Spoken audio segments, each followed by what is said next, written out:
change them all. So a question then here for you. Yes, sir. Between here and there, what is the reason for that one? So the reason here is to get up to the dividing line between open space 2 and open space 1. The preserve, yes, and that's just time. But is this ridge line? No, it is not. We're going away from the ridge lines and we're moving it from code allowances. We want to move it to parcel lines. That way parcels aren't divided. If you look at the original preserve plat, here's the line right It here. looks like it's cleared up a lot of And they messes. split, so like this one was at Gold Morgan and some, and this side was at Gold Morgan. So how long is that line? Just, there's no reason to do that. So we tried to move them all to the nearest taxable parcel. So you're saying that, and A couple of miles or maybe something. you'll explain this, but, so this is the line now, or this is the adjusted line? So, Did you guys hear me okay? This gray, that line right Yes. here, Yeah. that is the line that is shown on Awesome, thanks. the reserve plat, which is incorrect. This line is from where? Checked it also. Yeah, it's a GIS bit. Council would go with USGS ones. They're pretty accurate. where's the ridge line? Is the ridge It would line be, this one? the ridge line would be this old one. The old one, So that would have been the historic. this one This, here. the little red one. You may as well get started and you can ask your questions.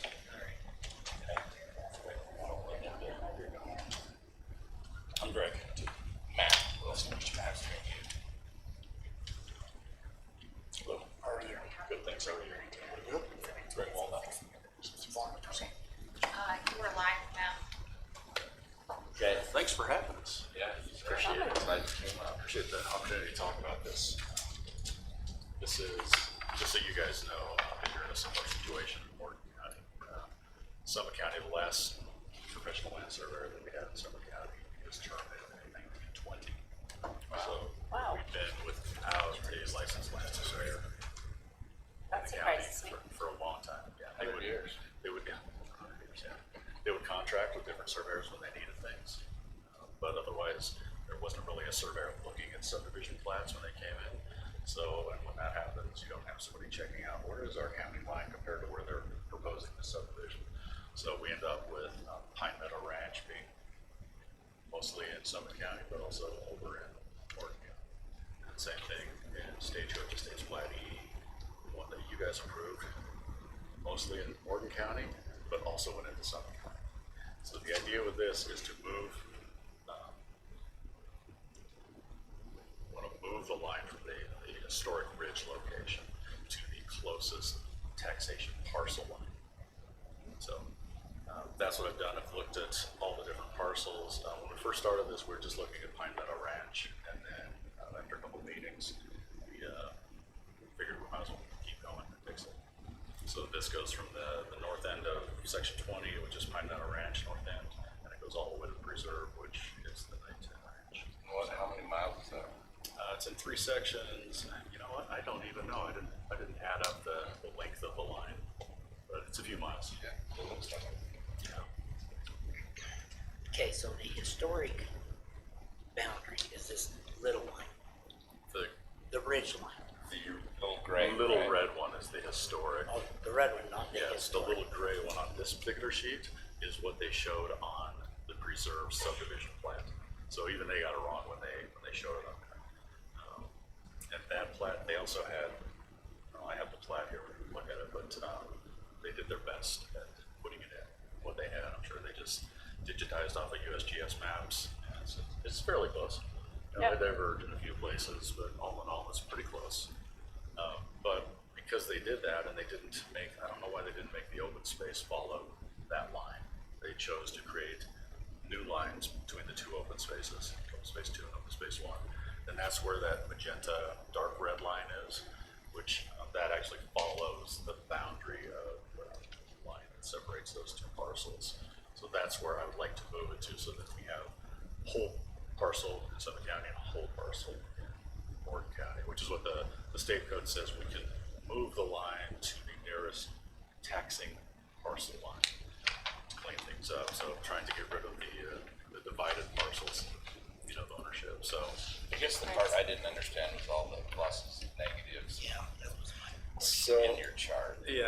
And that was just to show what's going on, you know, by changing this line. Are we, some we lose, some we gain? How's that gonna benefit each county? How it affects each county?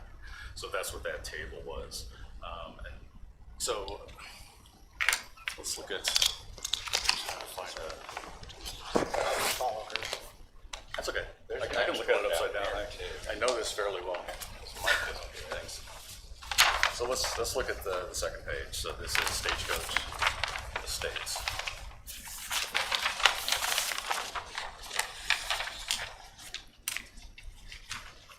So if you look through these three lots right here are Plat E.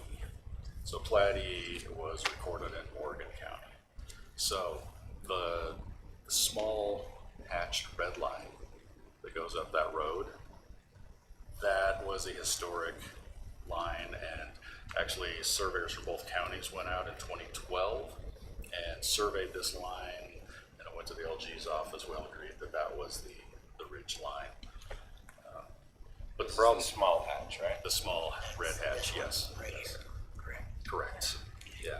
So, fortunately, all the lots on either side, their area doesn't change. The taxation area doesn't change. We were taxing, both of us were taxing them at the platted areas. So Morgan County was taxing these three lots at what the platted areas say. That's what's shown here. So if you look at that table where I showed like an area and the difference, these would show there was zero difference. I can't even see the area on those. But because of that, these people technically own in Summit County as well, which I think there's actually some buildings down in here, and it's what brought this to our attention. There was a person at Pine Meadow Ranch, Plat G 39, wanted to pull a building permit, and in our office, the building office, they looked at it and they pulled the GIS and went, "This is in both counties. We cannot issue a building permit where you want to put your house because technically that's Morgan County. We can't do that." So he was stuck in limbo going, "So you guys are taxing me on property and I can't build on it?" And I'm like, "Yes, unfortunately, that's exactly what's been happening." And it wasn't just him. It continues on. Lots of different lots were affected and parcels. So if you look to the side of Plat E, you can see this, the line continues on into this parcel that sits here. And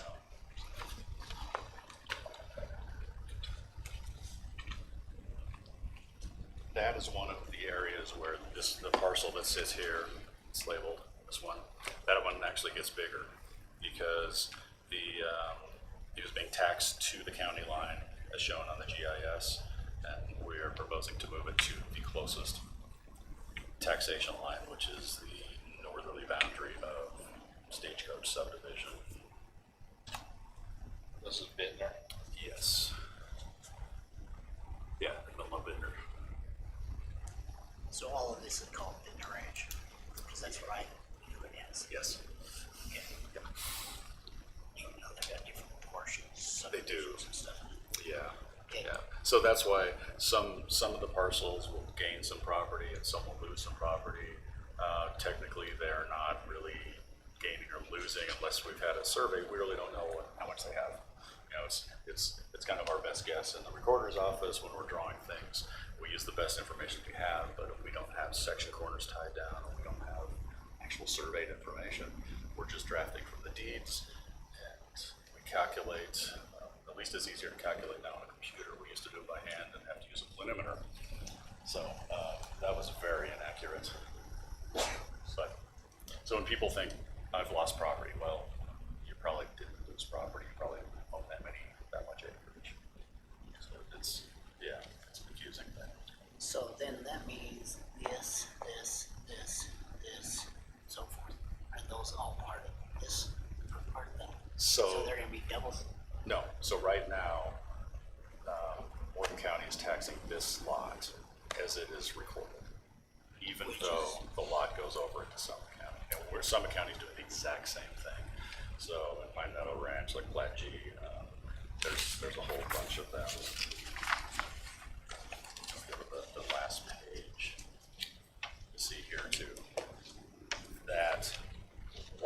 dashed red line is the historic-ish line. That's the ridge line. Yes and no. It wasn't surveyed, so it was UGRC's best guess when they created the base maps for the GIS. So, no, but it's what everybody's been using. So, if that makes sense. These all bleed over into Morgan. They do, yes, yeah. So here, just the opposite of Stagecoach Estates Plat E, Pine Meadow Ranch Plat G, we're moving the line westerly to the boundary of the subdivision to clean up that two-county So thing. one area is going this way and the other area is just going that way, Yes. just cleaning it up. Yes, yeah, You're using the taxation line versus the Exactly. traditional. exactly, yes. And aren't these people kind of upset that they're in Morgan County versus something? That's what I've I not always heard- got when I was in Tolkien. Oh, I've not heard anybody's upset. I think people are upset because we're no longer giving building permits because it's not all in our I county. think they just wanna know where their land is. Yeah, It's not about what county they're in, it's more so them being able to do what they got in their county. By adjusting this line to determine where their land is exactly. right, yeah. And again, the state code says that we can move the line to the nearest taxation boundary line. So that'd be the nearest line of a parcel. So there's a bunch of these where we're just cleaning things up. In the end of this one, so this again is the end of Stagecoach. And we hit a parcel here. There's a parcel now shown in Summit County. We are taxing it in Summit County. I'm proposing that entire parcel, because it's part of this parcel, same owners, all gets put back together and is taxed by Morgan County. So that's a less out of Summit and added to it. It's, I was actually surprised at the numbers. I figured they were pretty good. One thing with the assessments too, though, is we're breaking out half and half. So I only evaluate part of their land, and some of it evaluate part of their land. So this way it will be all of their land will be one to one. Okay. Okay, and so, Question of Google. so this line here, there is no longer gonna be the line. Correct. This is the line. Correct. Once we get this all, and everybody agrees, and the LG's office is good with it, yes. That's the idea. And That this, means, yeah, and this line, this was, like I said, this was resurveyed in 2012, tied into this one that was surveyed 25, 24, okay. All blurs together. So that's why this matches perfectly, because that's where we determined it in 2012, and then the counties changed it. Or UGRC actually changed it on the so GIS. this road here, is that a road also, or not? Yes, the road is in that general location. So halfway into the road, then is Morgan County, half is Summit County. Yes. Okay. Yeah, yeah, give or take. Who's gonna take care of the roads? Well, I would say Summit County, well, these are all private roads anyway, so they're taken care of by themselves, so. Same thing in Pine Meadow Ranch, all private roads. And again, this is the kind of thing that should never happen, where the subdivision plat shows a right-of-way being created in another, well, not even on the property, somebody else's property. So, and in this case, in somebody else's county. So when you're talking here on this map, here's 28.87 acres on that parcel. Which direction did it go? Is this big area in here? So that one is a Morgan County parcel, so that is increasing that amount. So yeah, that parcel got bigger by that amount. If it's in red, the negative, the parcel's getting smaller. Is that the one where you took that entire chunk and just made sure it was added back to, it's the same Yes. owner, that's probably the 28-acre piece that's bigger. It could be, there were chunks everywhere. I see. Yeah, And I noticed you had quite a few coming and going. yeah. It was a good exercise, actually. Trying to put it all together, and working with Tetris. two GIS things and tax maps, and yeah. It's kind of So fun. you actually are giving to Morgan County 34 acres. That's a shock. I'm sorry. Sure, I mean, I don't know if we're giving anything, it's just, Getting a facelift. That's fine. Just That clean means it you up. just have to include it Yes. in there instead of 611 square miles. Well, it just lessens the confusion, because that's really what we're trying to do, is we're trying to lessen So that confusion means- with all of them. Allow the people to do what they Yeah, So up in this area then, I don't have to write two checks when the summer one. so is Just there more lots up in here? No, So No, these those were are the all just- only 3 lots, and this one here too? Or was that a lot? that's a parcel. Yes. The rest of those are parcels until we get into the preserve. And then we have the 2, we'll call them lots because they're graded by subdivision. They're the open space parcels.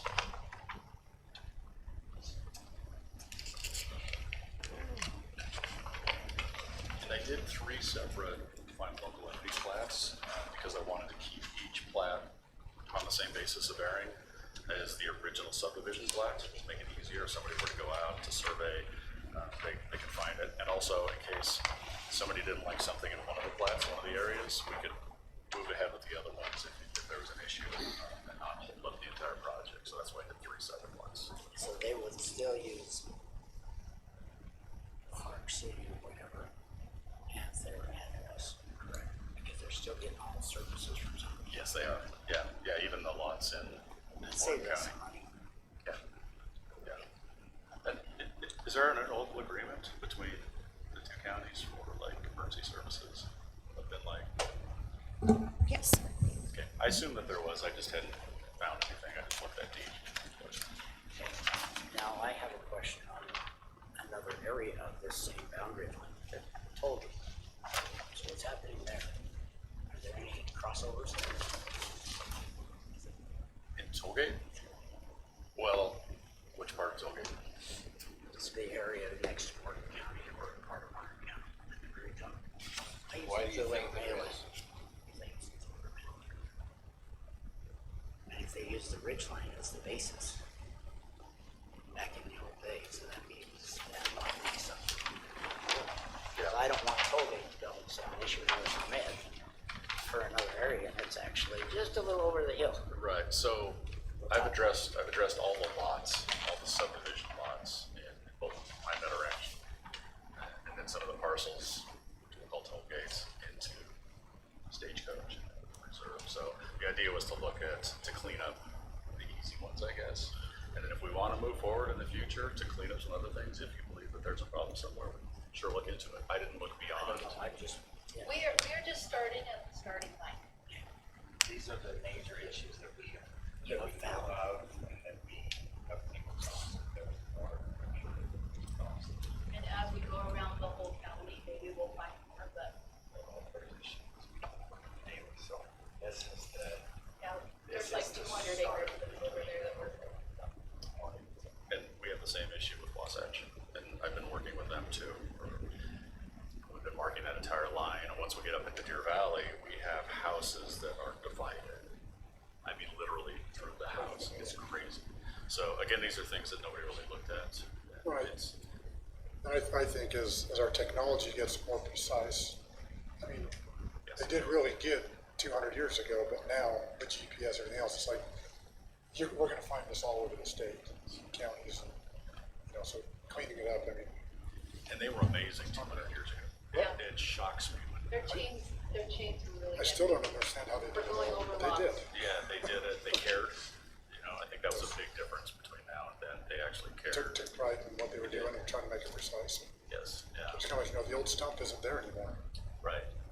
Their creek bottom has moved, it's shifted, and so that's, I know we talked about that down here with my family's problems, like, well, where's the old riverbed? The river's Evolved. 300 feet away, Yep. Yeah. so, And if your deed goes to the center line of the river and the river it's usually, shifts, you get more ground. Somebody else is losing and their deed goes to it as well. So it just, so I just think, we're gonna see more and more of this as we start going through things with the precision that we have now. and I think with the population too, and the prices of real estate, it didn't matter back when these were little cabin lots and they were just used occasionally in the summertime. But now that they're worth millions of dollars, people seem to care. On every foot. Yeah. Yes. What else have I confused you with these drawings? I think it's pretty straightforward. Yes. if you go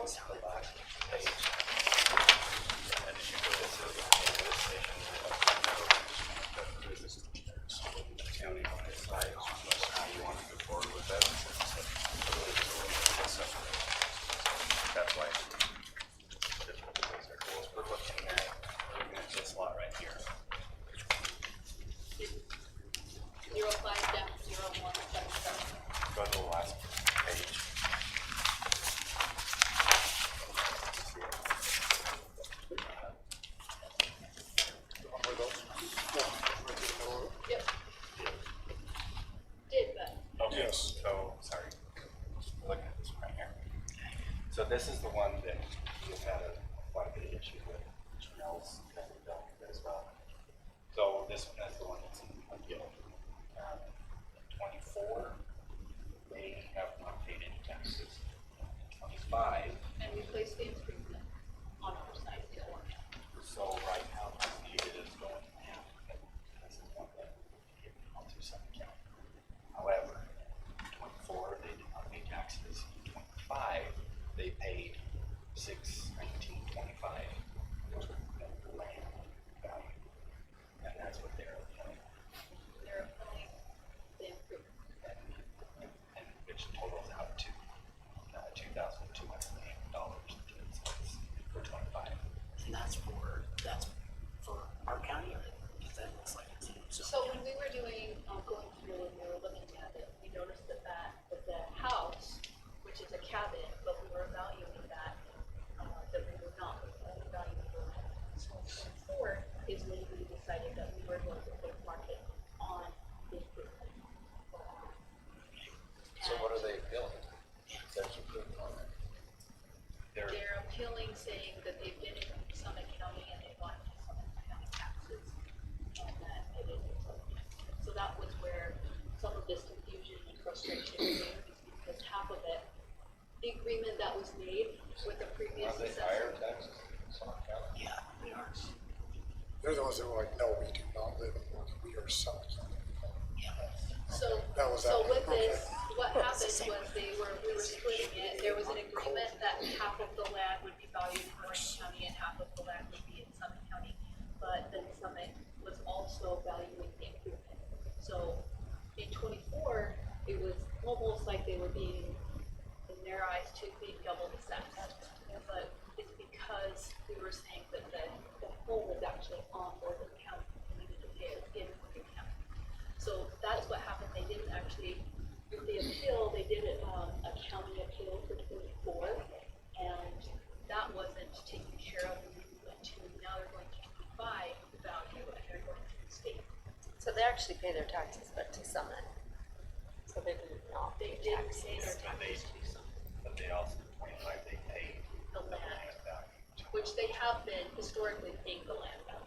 It's not Yet the it was never in. But the improvement they've been Yeah. paying to Summit. Well, so to clarify that, said that it was never in Morton County. If you looked at the GIS, it was shown in Morton County because the GIS line was not right.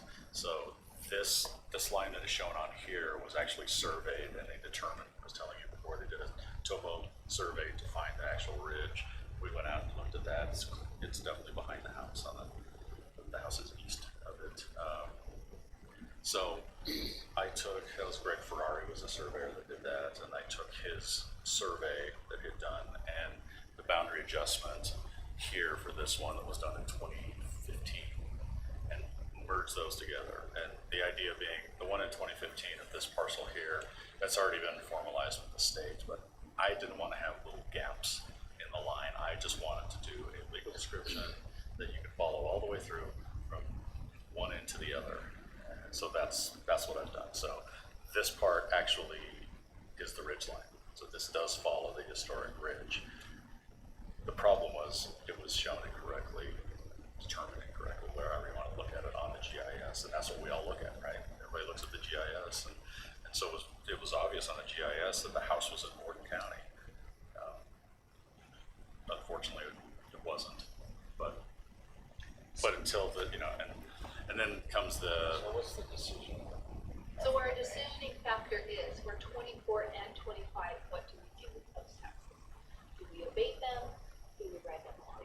How do we deal with what we basically charge them for taxes? Do we wipe all of it clean? Do they just pay for the land and we just get rid of the improvement? So those are the decisions that need to be made. I think if they've already been paying on the improvement, we shouldn't double tax them. If they're paying on us. And if it's legitimately in Summit, why, except for that portion? I have no horse in this race, but they paid the 24 taxes. No, they did No, not. they did not. Okay, well, they They should did pay their not. 24 taxes. They did pay. And this is in, 25 is in appeal, right? Okay, because they really didn't know for sure until they had it surveyed by Greg that That was in where the line 25. was, and that was in 25. So to me, none of the stuff before that survey, it's like, I'm sorry. And double tax. technically, this has already been, they did an appeal for, to the state court. So we can agree with this one and just say go forward, or we can say we're gonna take the improvement off of both of them, however you want to look at that. But I mean, What do you suggest? it's about 4,400. What did we say around there, like 40 something? Yeah, I think that we have them pay just the land value. Which is historically what they did. They paid the That land. is the historic. Property went, the improvement went to Summit, And then we abate the the property. which would be, It would be them paying on this one, they would pay so all they the $672 is what they would pay in 8 cents. But then we would be abating that amount, so it's 1,700, and then if we go through, because they're in BOE, we can basically, I guess, mitigate that and say, we're going to take off that 15.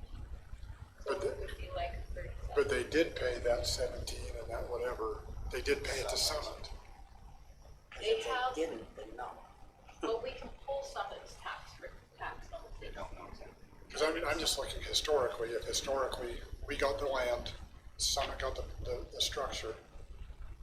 If we finish that out to 25 and then, We're only actually valuing though half of the land.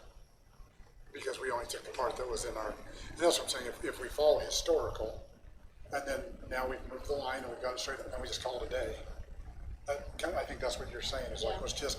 let's do what we We're just historically did, basically pulling the improvement. right, just not, But somebody needs to collect on that. it needs to be Summit paid. does. If they paid the, we're assuming that Summit. Well, and Summit hasn't taken off their improvement. So So they they haven't would have given already been anything. collected in Summit. Only But I makes can sense. double check, with Summit of what they paid for 24 and what they paid for 25. That makes sense. as long as they're paying the, as long as they got taxed and they paid it, I think we just, historically, this is what we had done, and then we just, okay, we've moved the boundary, we've got it cleaned up, and then 20. Gone. Well, 26, we're basically going, for 26, we would have to do a BOE, just an assessor adjustment, because it's already in there. It's already there. So we would have to do an assessor So we just- adjustment and just And then for basically improve Yeah, that the that money, negative value. Just ask that it's 7208. Call it a day. Forward. It would just wipe it out.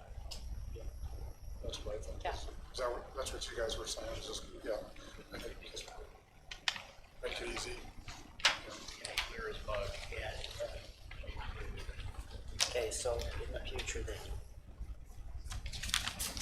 this here, Sorry, which one are you looking for? so this is the plat that they've drawn, that was in the subdivision stagecoach. And so these three parcels go all the way down to here now. They are already in the records as being down to here. Is Yes. that correct? Yes, sir. Okay, so, and are there parcels up here too, or is it just this side here? So this is a big parcel up here and one over on this side of that section. Those are labeled here. Okay. So I believe they're also in there, aren't they? Yeah, they're all Yeah. But the taxation was correct and on both sides, both counties was. all right, so then what is this line, this little dotted? That will be the newly Subdivision. moved, that, well, it's the subdivision line, but that will be the county line. So it's not this red To one? that. Yes. So the subdivision that was I recorded meant this one. in all three of these lots, are a subdivision, and it included on both sides up here. So the subdivision goes to this dash line right here, Okay, but the county line went in between. and that was in the middle. before, but now we want to propose it to here. But we want to move it to the subdivision line dividing these two subdivisions. So this line right here, this one here, No, the heavy, What's that? the heavy line. I know, what is that? That is a right of way. By the way. Okay,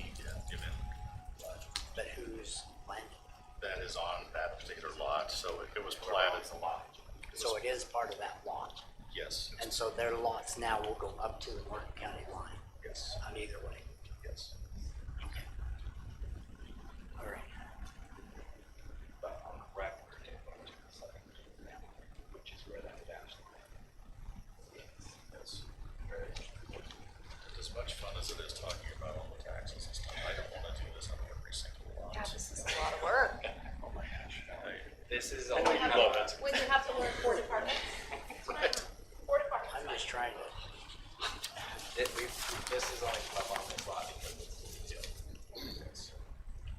I'm just concerned from a landowner standpoint. Okay, if these lots are here, but yet they're being serviced by Summit County.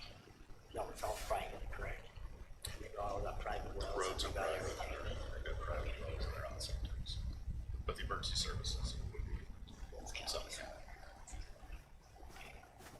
Now, with the school district, And so their addresses are now gonna say Morgan County. no, that's not gonna change, because they're already being taxed. Right, but I meant for I mean, that's really what it their is. mail, It's force line. not mail, but their, I mean, on their Yeah, record it's still of their lots, whatever they address say it is. Morgan County, and their addresses are gonna still say Morgan County, or are they going to go to the other way? Well, I think these are all addressed as Morgan they're County. already, Yeah. They are already we're just, just getting all of the lot. Yes. You're picking up the little piece that got, As a whole, Yeah. instead of cutting it in half of it. instead of saying, well, that's into my property, it's something. that's That's what other I'm things just in saying, some. because if this is a road here, just from my postal. So I can change your address, it's not. This person here, they say it's in Morgan County, and they're getting Morgan County's, but they're not getting it in Morgan County because Summit County has to take care of the mail at that point. We don't care about the mail. I know that, but I did, That's the USPS. I did. This is the federal government. We do. They probably have a, We want them to get their Skill tax box. notices, we care about them. Yeah, Care about They it. can't do the mail We just too. want to check. well, are you gonna go out and deliver it to them every No, single year? I'm not even gonna go see them. I'm not even gonna go see them. All They I'm don't like it saying when the is, assessor how are they shows gonna up. get their Morgan County taxes now? Same way I got them before, same mailing address. they've been paying. So, Yeah, Yes. they still have their parcel and they still have, like, they're still gonna get their disclosures, they'll still get their tax notices if they're in Morgan. And if not, then we're just giving them things, here you go, you can have them.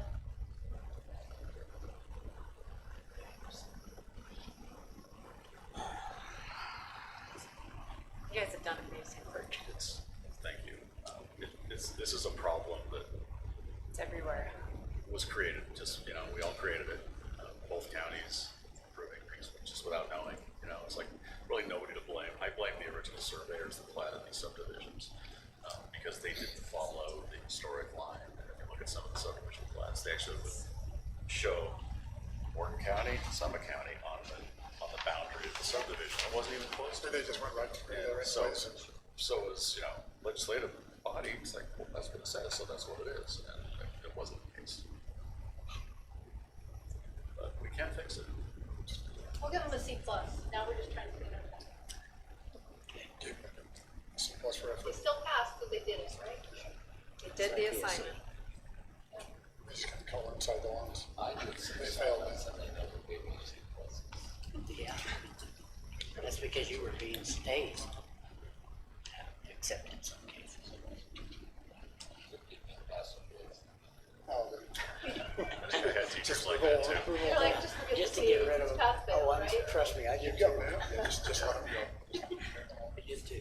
So Do you have any close other around and it questions or concerns? It all makes makes sense now. it makes sense to me. Why, what we're doing. I have a question. You have a question? Oh, I think so. Is the land transfer, like we talked back in February, I know it's been a hot minute, is it essentially apples to apples, acres to acres? Sure. Greg, It doesn't come out very equal, but it's fine. I think we're adding. We're adding. We're making, We're gaining about We're 36. gaining 36 acres. okay, we're making parcels whole, which to Right. me is the goal. I think it's safe to say that 36 acres going to Morgan County is, that's just a, clearing it out that Morgan County is owning that 36 acres. I don't know if we're actually gaining it, but that is Just so that. cleaning little bit to Morgan clarify County now. that that those additional 36 acres aren't open. I say, let's clarify, Morgan County doesn't own that property. The individual owns it in Morgan County. Because people have been, oh, we just got 36 acres, that's now public land.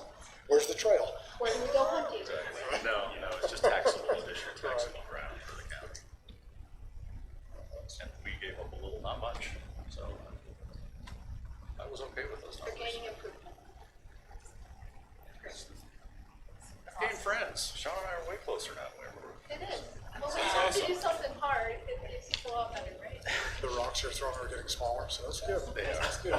He still throws big rocks, but I'm kind of weak and old, so I see. I gotta throw little pebbles at him. I may get into his boot occasionally. No, Well, thanks for working with me. So this line here. I'm glad it was you guys. I didn't have Yes, anything sir. to do with it. Yes, So what we got? that is the historic line right there. My question is too, though, is when it was going, if it's approved, like, when is the top process of this going forward? Would it be through the 27 assessment, or would it be adjusting all of those for 26? Because then that would be a lot to review for our board of equalization. I think it'd be a lot for your board of equalization to deal with, so that's up to you guys. Well, Steph's gonna be done. Yes, she'll do the same way. I would think so too. I think it would be cleaner, Yeah, definitely. I say, give it a, take the time to do it right. Nobody wants to I'll give be the in a hurry. BOE more work. Please, please. Oh, look at that, nice. She's gonna be my BOE from my mom. Ah! Oh, it's gonna learn. Always hide behind the screen. I'm like, she's gonna be learning all the greatness. So I believe if you guys are good with this moving forward, then we can notice for a public hearing. I think we're scheduled for July 7th. We're 7. Yes, you're 7th, but we're scheduled for the 8th. And then from there, once we get the agreements all taken care of and boundary changes, that'll go to the LG's office and UGRC will review it, the state surveyor will review it, and then get back to us. If there's any issues, and we'll issue a certificate to change the boundary. And once we get those certificates in each county, then we can record this in both counties. It's a done deal. Easy peasy. Would you like us that here? If you want to come, you're more than welcome to come. I'm planning on going, just, I mean, they're Is good that with in it. Colton, right? So, yes, Is there a They ratio? switched theirs around. yes.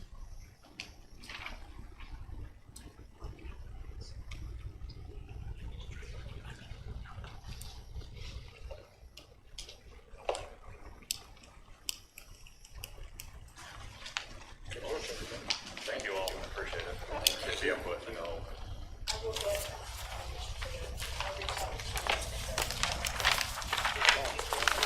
What do you need these or? No, you guys can keep these. These are a little bit different than the packet. I was telling Sean, I did make a couple tweaks here and there. One of the parcels in Morgan County actually got a little bit larger.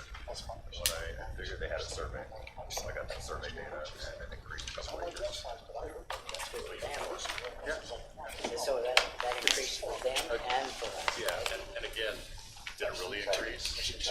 No, but now we know what the increase is. Otherwise it was just a best guess. Yeah. 9, 10, purchase. Well, thank you You're welcome, thank you. for coming out. Here's a nice These picture. people, Chris Robinson. I'm okay. they're not in this That's not either. okay. That's probably right. Sorry. That's it. Is that right? So, what do you do? Yes, and then there's probably is, what you think is very. No, they're all secondary land. They're all secondary land. I will double check because I can't remember the agreement, if it was like partial of the improvement. There was some weird, Was there, yeah, that's been, there was you some and Stephanie. weird stuff that was going on, and I'm like, so we're only doing half of what? So.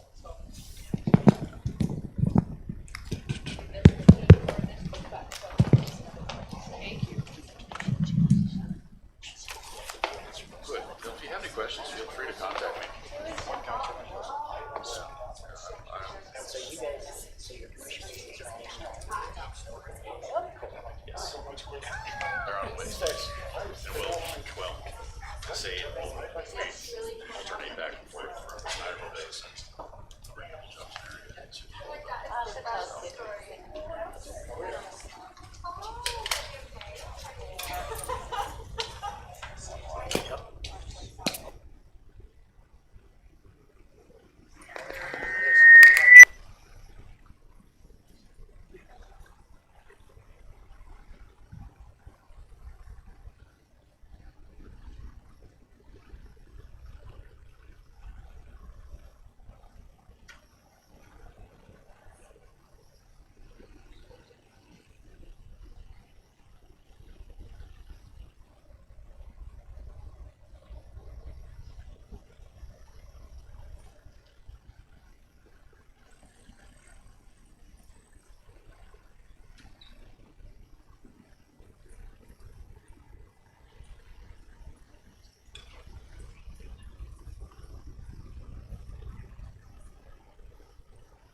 deny an appeal.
As soon as that clicks, just watch right there.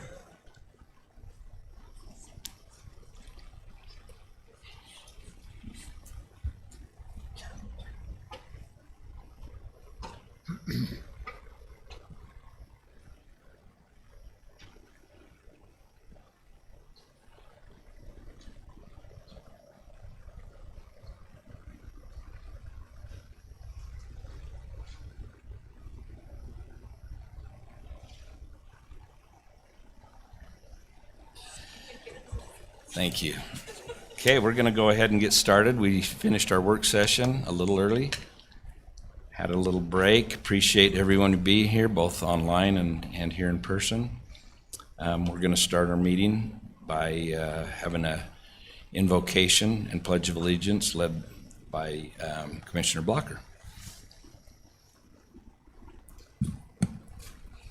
Our dear Father in heaven, we're grateful to gather here this afternoon and discuss issues of the county, and we're grateful for this beautiful country in which we live in and for the 250 years that we have experienced our freedom and sacrifice of so many great and honorable people. And we're grateful for those people today that sacrifice and serve. And we ask that we may be guided and listen to each other's concerns and solutions. In the name of Jesus Christ, amen. Amen. I pledge allegiance to the flag of the United States of America and to the republic for which it stands, one nation, under God, indivisible, with liberty and justice for all. God bless America, land that I love. Stand beside her and guide her through the night with the lights from above. From the mountains to the prairies to the oceans white with foam. God bless America, my home, sweet home. God bless America, our home, sweet home.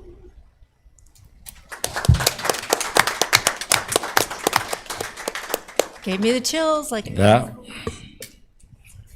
I'll tell you, you got a wonderful voice, Kate.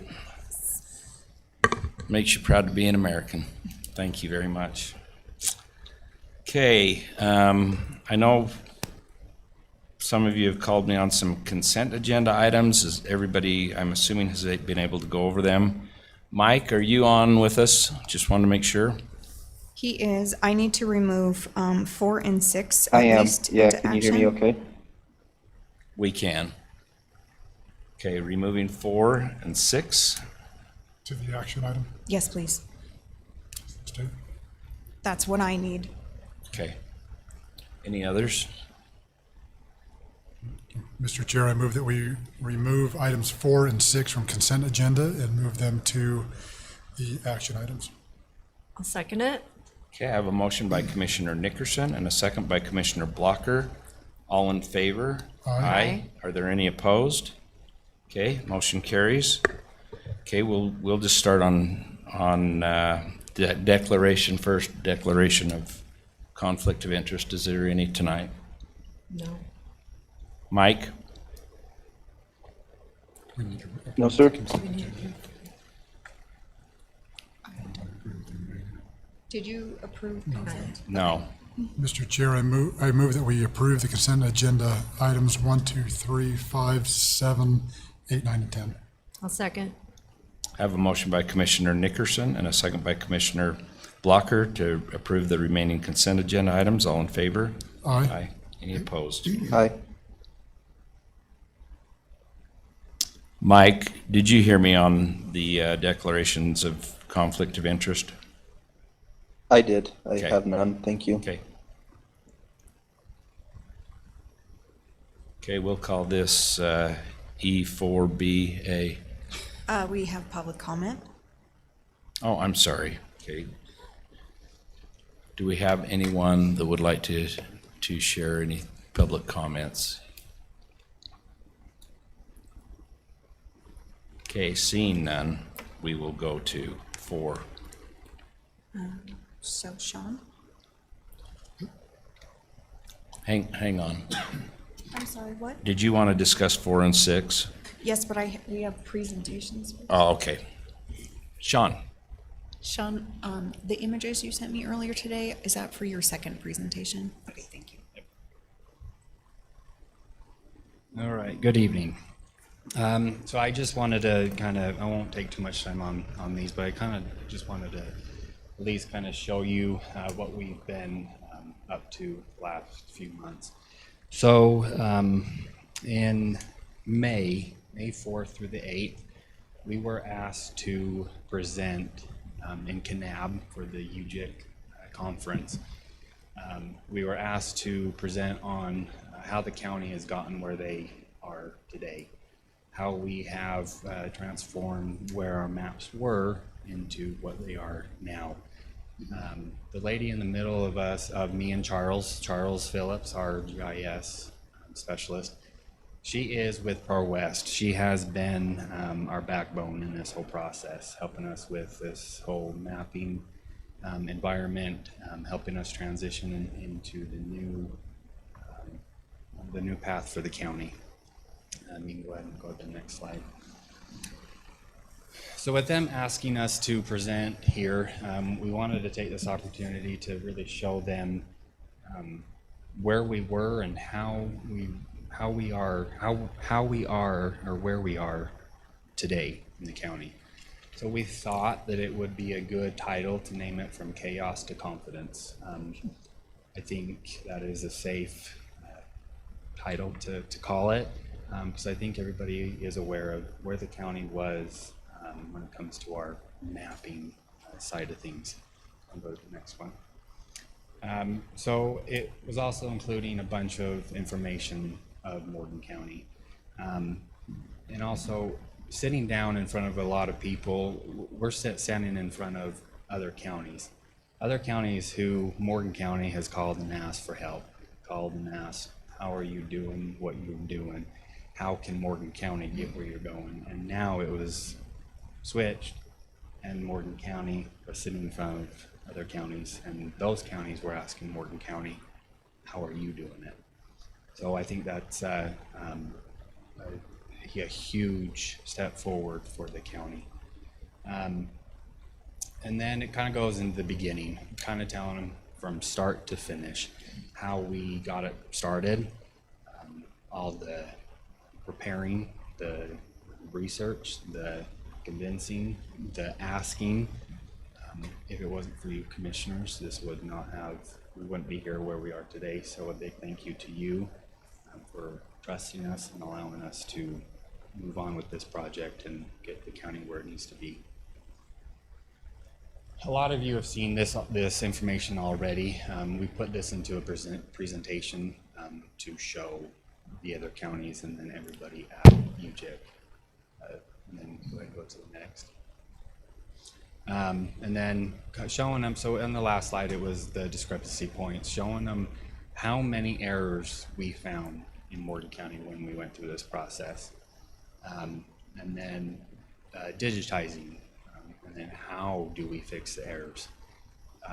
If you go back and look through the left side, that's the old hand-drawn maps. That's what we used to do, hand-drawn. And as you can imagine, that probably creates a lot of errors. Nothing is, as you can see, it's not clean. But if you look closely, you'll see question marks. You'll sometimes see gap written out. They're on a lot of these hand-drawn maps. A question mark of what? There was no notes, there were nothing. So you're starting from scratch of why the question mark was put down, why there's a gap. If you really think about it, a gap really doesn't exist. There was, at some point, there was an owner, but you just have to find out who the last known owner was. But you will see that time and the effort was not put into this, and so that's what we are continuing to do, is to fix these errors. with the question marks and the gaps. Going to the next slide. And again, this is how did it really happen? This is us coming to you, to the commissioners, and asking for your help and for your trust in us to be able to get this done. We had to create a project framework of start to finish, and it was in it was in multiple different projects. Completed one, moved on to the next, and it took about nine months from start to finish, and then they handed it over to us, and we moved on from there. The bi-weekly meetings, we had meetings with Pro West to discuss any issues, concerns that we had, both sides. And then we were able to answer any questions that Pro West had, and then also Pro West was able to answer any questions that Morgan County had. But then also job transitions. It allowed me to kind of redo the recorder's office. As you all know, we created the GIS position. This allowed our GIS specialist to take this over and have it in-house. We don't have to contract that out anymore. It's in-house.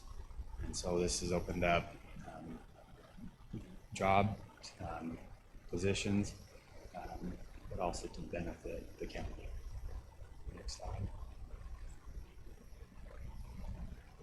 So we are still on the lookout for our old town site plats. We have found 2, but we have not found any more. We're not going to give up. We are still looking for them. They are probably we'll never stop looking for them.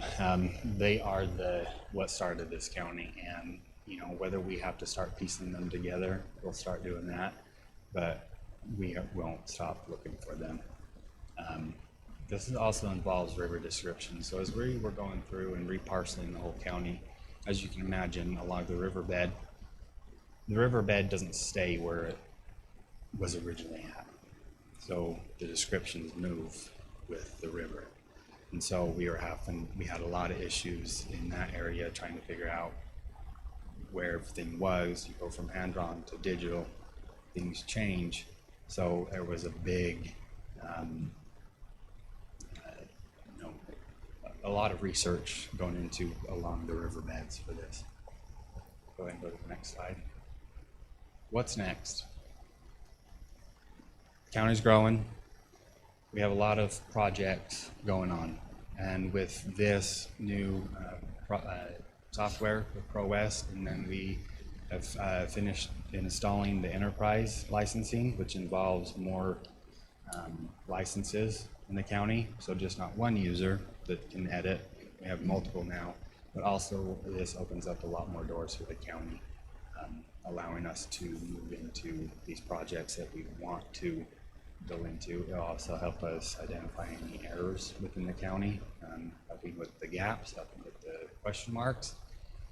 And then, so as we were going through and we were talking about all this to the counties that we were looking at, it was really cool, and I will continue to say this forever.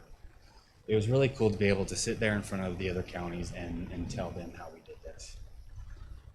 I don't think anybody will understand unless you know kind of what we're talking about. We had nothing. We were going off of nothing, if you will.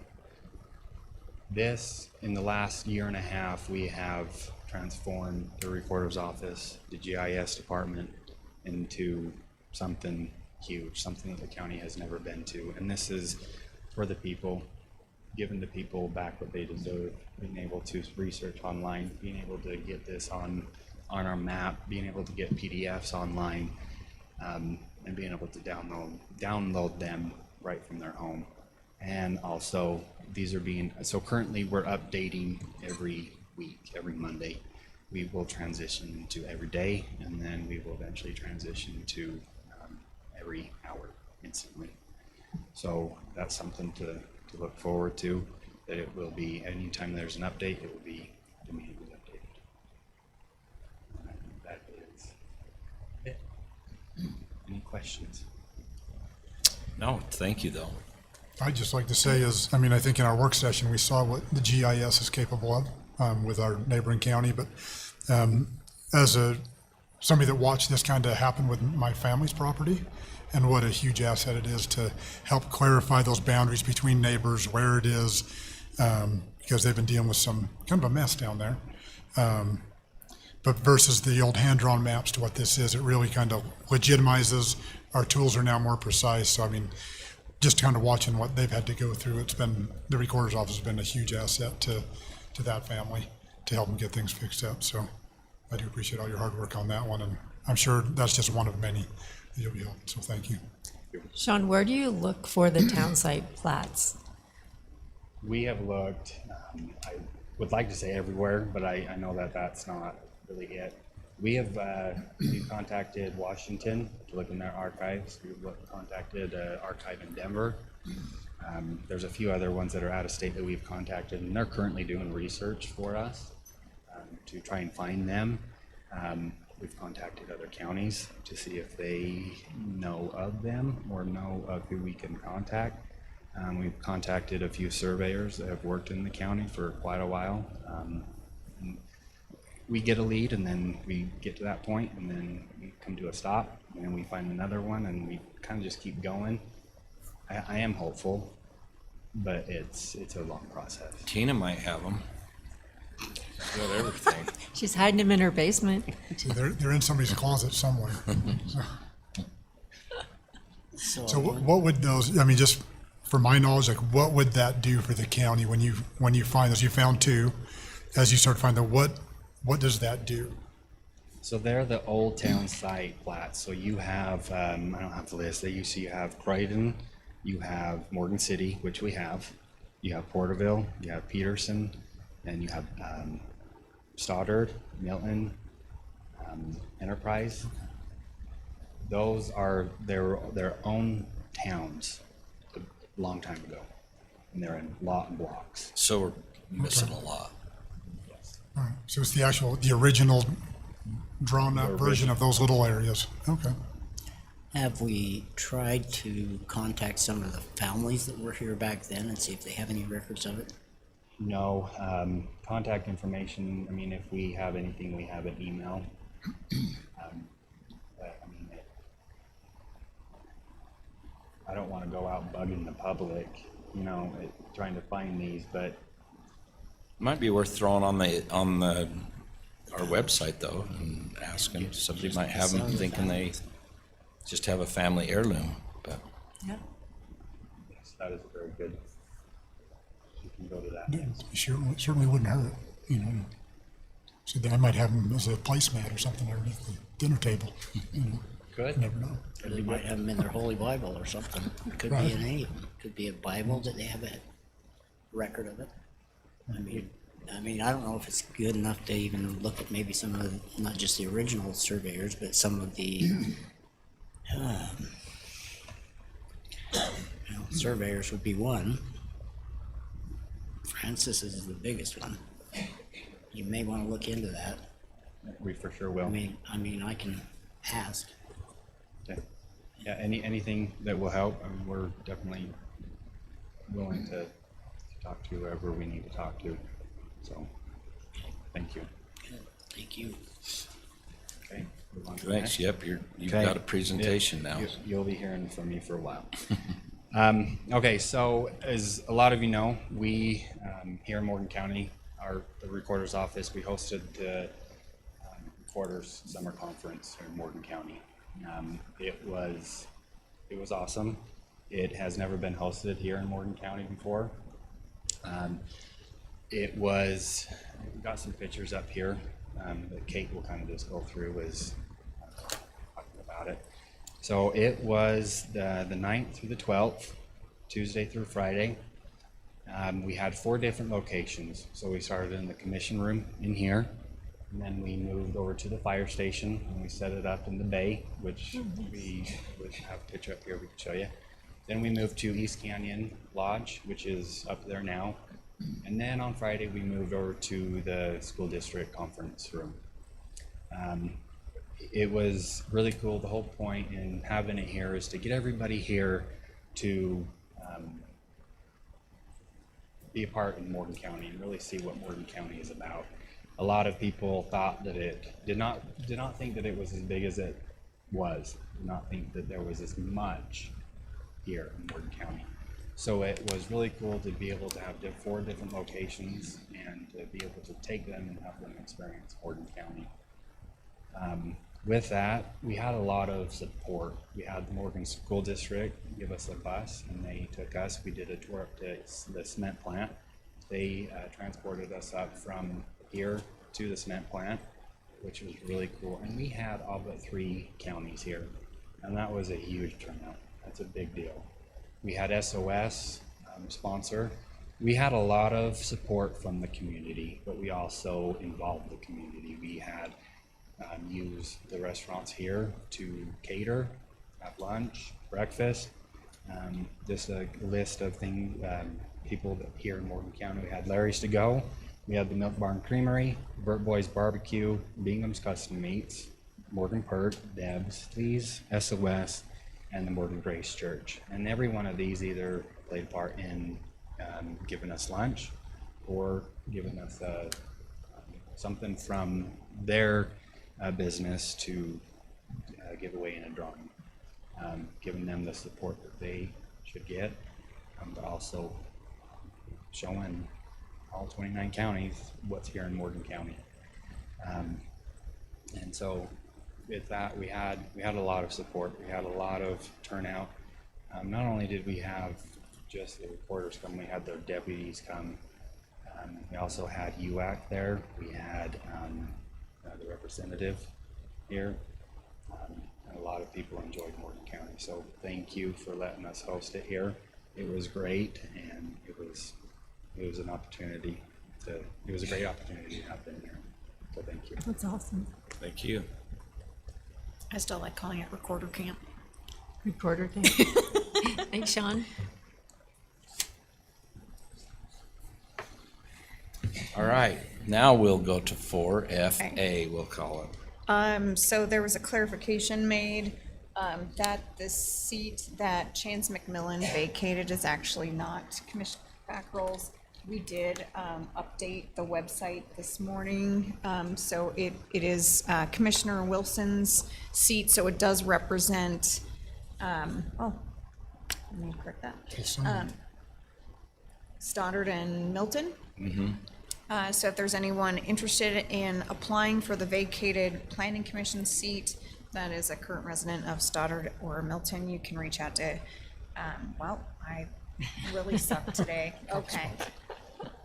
Jeremy, heading your way to correct this, to Commissioner Wilson, to let him know that you're interested, in being appointed to that seat.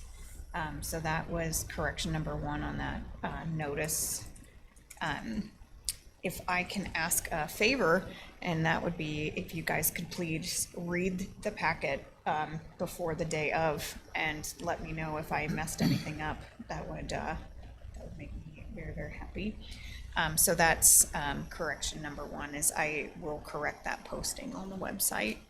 And then number 6, the fun run, when it was sent to me, it was still showing in section 6 that the event fee, it still was showing this in your packet. The corrected wording, 6 updated fund run, will match the May 5th commission meeting minutes, specifically that the organizer shall pay the county a flat event fee of $500 within 14 days following the event. So that was the correction to that from what was published in the packet. Okay. Do we need to approve those or not? I need at least the agreement approved. Okay. I move that we approve the fun run agreement between Morgan County and On Hill Events as just corrected. Second. I have a motion by Commissioner Blocker and a second by Commissioner Fackrell. All in favor? Aye. Aye. Aye. Are there any opposed? Okay, motion passes. Brett? Brett with 1 T. And not Heinen or. Yep. It only took me 2.5 years. Baby steps. Hey, I'm just here for the airport, resurfacing of the runway. Just so you know, we crack sealed it and got it ready this winter. When we didn't have much snow, put a lot of crack seal on that. And I think 4 pallets, so it took a few days to do that, but anyway. We got 3 bids back, I think. Yes. 3 bids back. Anyway, Morgan Asphalt was the low bid of 91,000. We do have some in-kind that's gonna come out of that from doing what I just talked about, some of our own work. And so that'll go towards, taking off some of our amount. I think we'll end up paying about half of that. That's great. Half of So the half, one. so about 45,000 of in-kind. I don't have an exact amount for you. No. So And then, We budgeted up to 200,000 for this project. It's already in the budget. And the ATF grant, or the UDOT ATF grant, Wasatch Civil did 99.9% of the work, so I don't know what, and they've submitted all this to them, so I don't know yet how much they're going to contribute towards the 91,025 at this point. I just know they are going to contribute. okay, so we don't know what the total amount from the grant I do not. will cover. Okay. So in other words, we're gonna need to approve this at the 91,000. And we don't have to, because, I mean, that's max. Is that correct? it's gonna be- Correct. Correct. Yeah. It's gonna be less than that, but I just don't have a amount yet. As long as the contract reads what Garrett likes. Yep, already done.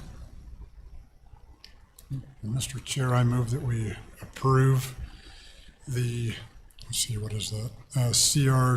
Nope, wrong one.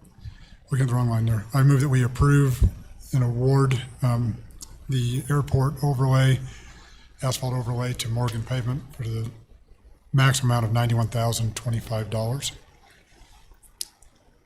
Second. Have a motion by Commissioner Nickerson and a second by Commissioner Fackrell. All in favor? Aye. Aye. Any opposed? Aye. Okay, motion carries. Thanks, Brett. Okay, thanks. Leslie? Leslie, which one did you want to do first? A and C or the regular tax rate? First one up, it looks like it's the think was the regular tax rate. regular, Good evening, Commissioners. I am here seeking approval of the 2026 property tax rates. Just a little overview of the process for tax rates is the county first adopts a budget, which we did last year. And then the Utah State Tax Commission calculates the certified tax rate by dividing the budgeted property tax revenue by the total taxable value of the property within the county. This calculation determines the tax rate for the upcoming year. So for 2026, our rate will be 0.001669 compared to a 2025 rate, which was 0.001610. The rate has slightly increased. The change in the rate is a result of the State Tax Commission certified rate calculation is necessary to generate the same property tax revenue as authorized by our county budget. Just information for the taxpayers and also you. I will be sending out the disclosure notices. They should start hitting mailboxes about July 22nd, so watch for those. Do you have any questions for me? I just have one question. What's covered under the health tax?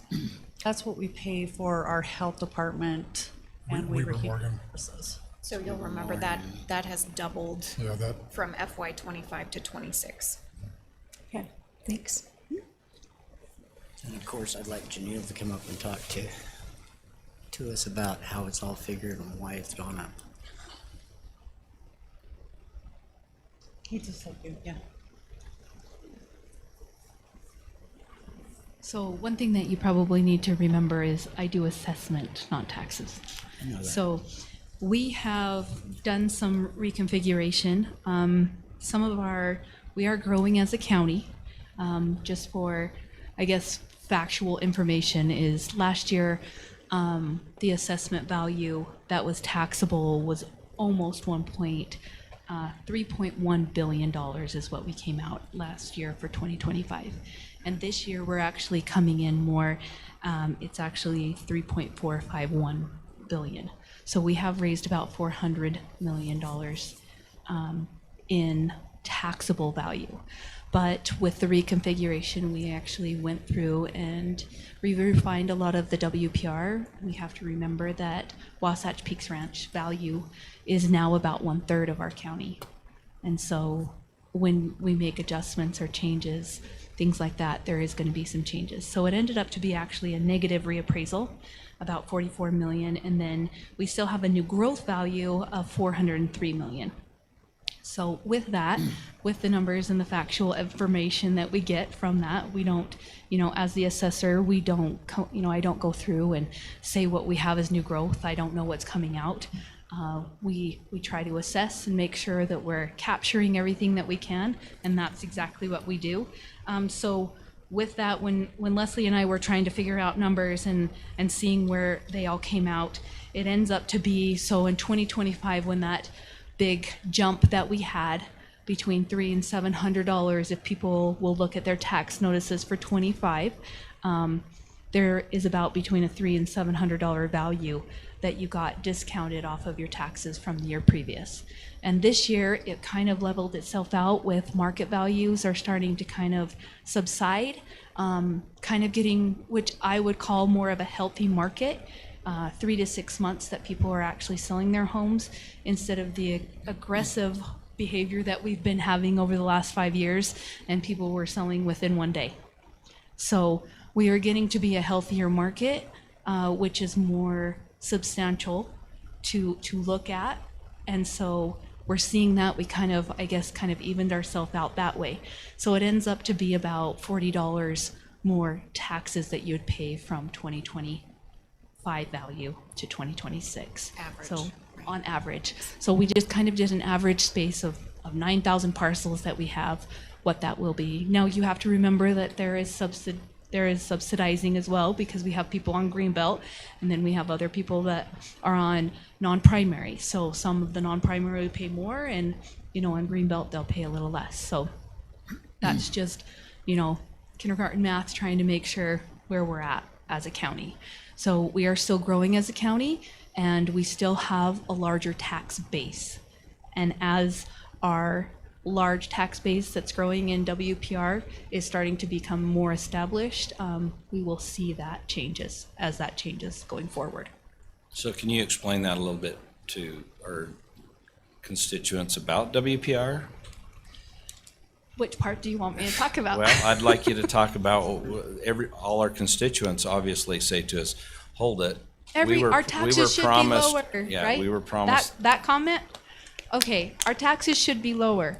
They are starting to. If you start seeing the way that our growth is going, they are still being grown into. I actually went and talked to the school board last week as well. And a lot of these homes that are being built take 3 years to be built. They're not built in a 1 year on an average home. So they are multi-million-dollar homes that are being built, and they will eventually be in that tax rate. Last year was the first year that we actually put a lot of those at market value, or what we would call market value. And so as we place that, we still realize that there is stuff that is in appeal. They're going to the state. So there's things that are in appeal. We haven't basically established that tax base yet. And so it's kind of in the toddler years of growing. We just have to kind of give it a few years to develop itself. Now, they are breaking out as well. We have another breakout for the recorders that they just broke out another part of their subdivisions. So there will be more lots. Hopefully more selling, things like that. So it's basically just starting out as a tax base that we're going to be establishing. Now, a lot of that property is still being developed. So when they're in the infrastructure stage and when their homes are only partially complete, we can't capture that full value until it's to 100%. Okay, and can you also maybe address, we were told, you know, a lot in the meetings that we had previous to WPR coming to Morgan, that these would almost all be second homes. Is that really the case? We are starting to see some of that movement. We have had a few of them. It actually, we've read and we've learned about their agreement, of what their agreement was. They said about 10% would be probably primary, and I think we're on the trend to see that. So some of them will be primary, and people will be able to look at their tax notices that there are a few that are starting to become primary residents, and that is part of the tax system, right? We can only get the information that we have, and they have the same as everyone as a taxpayer has the same rights and the same obligations that they have to fulfill those. So there is a few that we've already had that are primary, but as a whole, most of them are non-primary. I did want to clarify something that you stated about last year. 2025 was the first year that we had them at market value, and that was because we can't put them at full market value until they get a certificate of occupancy. Correct. It's not because we were discounting them. I No, just wanted to there is no clarify. discounts that are being applied. And the same thing with the lot values as well. We are placing them as what we have as the information that we have to place them as market. So. Can you talk maybe a little bit about the BOE, and as far as, you know, if we have somebody, I know we've had this discussion, somebody has their tax bill is X, and then they're going to challenge their assessed value. So we get the tax dollars, and if we spend those tax dollars and we find to be, I don't want to say negligent, but that we overassessed, we have to pay that money back. And so I don't know if you want to talk about that, if you want me to continue, or I just No. think, so that people understand, okay, yeah, we're receiving the tax dollars, but we need to be very careful with those tax dollars for the Correct. time being. So in Utah, the due process is that we have the right to appeal. As the assessor, I place a assessment of market value, and then we have 45 days that the taxpayer can come back and they can correct any, we have mistakes, or we have, people will have appraisals, things like that they will come back at. Now, it is sometimes the assumption that the assessor's always wrong and maybe we're always going to go lower, right? But through the appeal process and the due process that we have, a lot of times we can also see that there's parcels that maybe are undervalued. So we can go up or down on the appeal process of what happens. And what they're just trying to place is what market value is. And that's the assessor's job, and the goal is to try and get as close to market as possible for every citizen that's in the county. And so when we do that and we go through the appeal process, there is a due process that is stated. So we talk about going to the hearing officers and them having a little more expertise of things that maybe they could adjust to. It's basically hearing the county side and then the appellant side. And if they want to go farther, maybe they didn't agree with what the hearing officer said, then they can go to the state, clear to the Supreme Court of Utah if so choose. And sometimes those will take 5 years before we actually get an official valuation, I guess you would say. And so what Commissioner Nickerson is actually talking about as well is whatever the outcome of that is what has to happen for the county or the appellant. So whether I'm going to be paying more taxes when they get a final decision, or the county would discount and give me back that money. Now, usually think about that. 5 years later, where is that money? That money has been spent. It's been used on all of our budgets. And so we have to recuperate. If we have to pay that money back, we have to basically adjust all of our budgets to pay that back. And so that is one thing that trying to establish this tax base for a large entity I have given advice of just saying, we need to just be very cautious on number one, our budgets, but making sure that we're using everything to the fullest extent. Not using, not pushing all of our budgets to the very top and using them. By kind of putting away that, just to make sure that that tax base is, I guess, accredited. And that it's going to be something that will keep going forward so that it's an established space.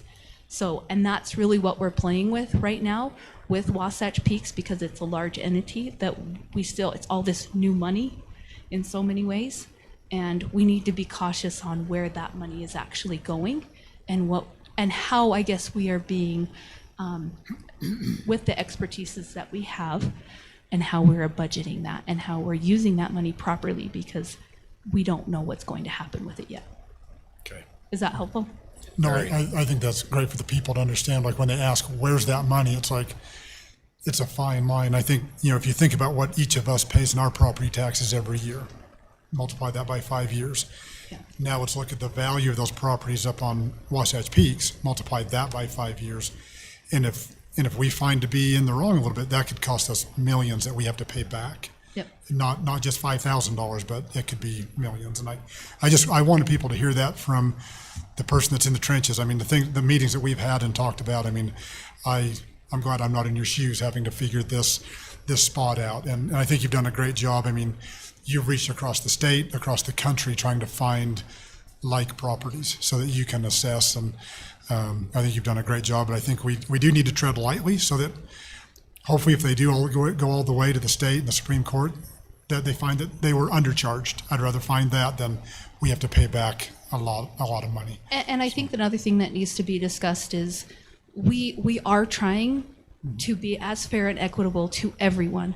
And I think that's one thing I've heard a lot, especially, in the school system and all that, like get that WPR money. Well, the problem is we have to be fair with everyone. And they are just as the same as taxpayer as anyone else. So we shouldn't say that they should pay more taxes or less taxes. We need to find that fair market and that fair value of taxes that they need to pay. And that's really what we're trying to establish right now, is we're trying to say what is fair for what you build and where you are. That is our goal. Regardless of whether, it's not about whether Janelle is right or wrong. That's not what it is. It's what is fair and what is expected for that kind of a property. So I hope that clarifies a little bit. There's also another standpoint of what you do that I appreciate, and everybody in the community needs to know this, and that is the fair market value of your house or your property cannot be any more than 10% less than what really it might be out there. Correct. Especially because we're in a fourth-class county. If we were in a third-class county, it'd be 5%. So it has to be within between 5 and 10% of actual market value. Yes. So if you're saying, well, you valued it too high, well, then go get an appraisal, and then it should be within that 10%. Yes, it should be close, and It that's should the be whole close, point, and is I know people that say you- that we're always supposed to be low, and that's actually not You're right. how the Utah code is actually placed out, is we're supposed to, our goal is market value. Right. And so that's what I want the people to Yep. understand. So if we're the close, public. then we're doing a good job. Yes, if we are close, then that's a good job, and if we're way under, well, maybe you ought to come and say, hey, Janelle, I want my taxes raised. And get Good luck to with the that. price. No. Yeah, I know, they won't, and, It is one of those where the whole thing is we just want to make sure that it's being fair yes, to everyone. And if you're being overvalued, then that's what the BOE is for. Or if you're being undervalued, that's what the BOE is for. that's right, So, that's right, Thank you. you're welcome. thank you. Leslie? Well, I'm not happy that the rates went up, but I can understand it, but we'll see what happens. And also another thing within this for the people in the public, this tax rate that we're setting is for next year, but we're collecting it for this year. The taxes that come in this year are the taxes for everything we've done this year, correct? we're a year behind. No, that's, What we're collecting this year goes to next year. Right, that So- goes to next year, but what I'm saying is the money collected in November is for what we budgeted last year. For this year, No, no, yeah. Yeah, it is. no, so we're, what we're collecting in November is for our budget this year. That's For- right, for that's what I right now- said, for for right this now. year. Yeah. that's what for we're this spending year. right now, yes. Yeah, it's for this year. Because Just so that we people spend, and understand then that. we We're spend, spending and then we receive. then we collect, Yeah. yes. Then we collect. That's correct. We That's spend and correct. then So, so that way people don't think that's next year's.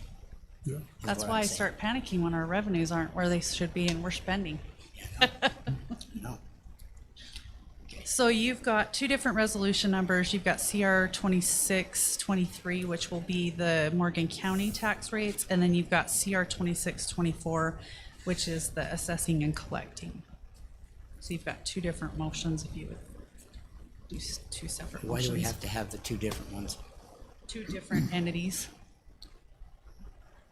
They go into the same budget except for the multi-county. Now, it's multi-county goes to the state, the other one goes to the county.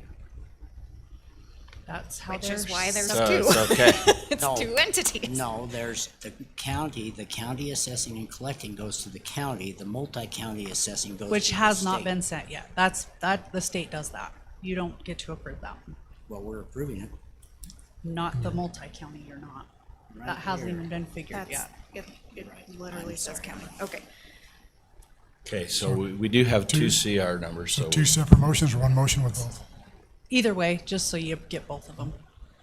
Mr. Chair, I move that we approve CR 26-23 adopting the 2026 Warren County final tax rates and budget, and CR 26-24 adopting the assessing and collecting rate. I'll second. have a motion by Commissioner Nickerson and a second by Commissioner Blocker. All in favor? Aye. Aye. Aye. Sorry, Mike, I didn't even ask if you had any questions on that. No, I would have jumped in. I'm good. Thank you. Thank you. Thanks. Okay, back to Sean. While he's coming up here, Leslie, you said July 22nd disclosure notices. Thank you. All right, hello again. Okay, before I go into this, I cannot explain the why, how this happened, or how these things come about, or what they did back then, but I can tell you how we can fix it and move on from it. So, if you've had a chance to look at this, this is 18 years from 2008 to current. The total of $323.90 is the total that these landowners have paid taxes on. When this land was sold in 2007, for some reason, this deed or this portion of the property, the description did not get included in with what is now the subdivision. If you look on the GIS map, it does not exist, which it really shouldn't exist, but for some reason it got left on the tax roll. So when these landowners sold this property, they left off the highlighted area is where it is, very small area, left it off, but it really is included in that subdivision, which is why it does not exist. So in 2008, so it got sold in 2007, then in 2008 is when the taxes started to be paid. And for whatever reason, they didn't, I'm not gonna go into detail of the family's history, but for whatever reason, they are now coming up and saying this should have been included when this property was sold. And going back and us doing our research, it should have been included in that subdivision when that land was sold, but it did not, it was kept on the tax roll. So I am asking for your approval for the total of $323.90 to be refunded due to this acreage and land, it should have, it's on the county's fault, and it should have been taken off the tax roll and included, but it was not. So to clarify, it was double taxed. Correct. Thank you. Any questions? I asked mine before. Okay. Chair, I move that we request a refund in the amount of $323.90 of erroneously assessed tax on parcel number 74-6232. Second. Have a motion by Commissioner Blocker and a second by Commissioner Fackrell. All in favor? Aye. Aye. Any Is- opposed? Is it okay if I pay that out of non-departmental services not otherwise classified? Because we don't have a Yeah. tax payable account. Okay, thank you. Thank you. Okay, motion passes. Okay. Sean, F4. This is the last one, I promise.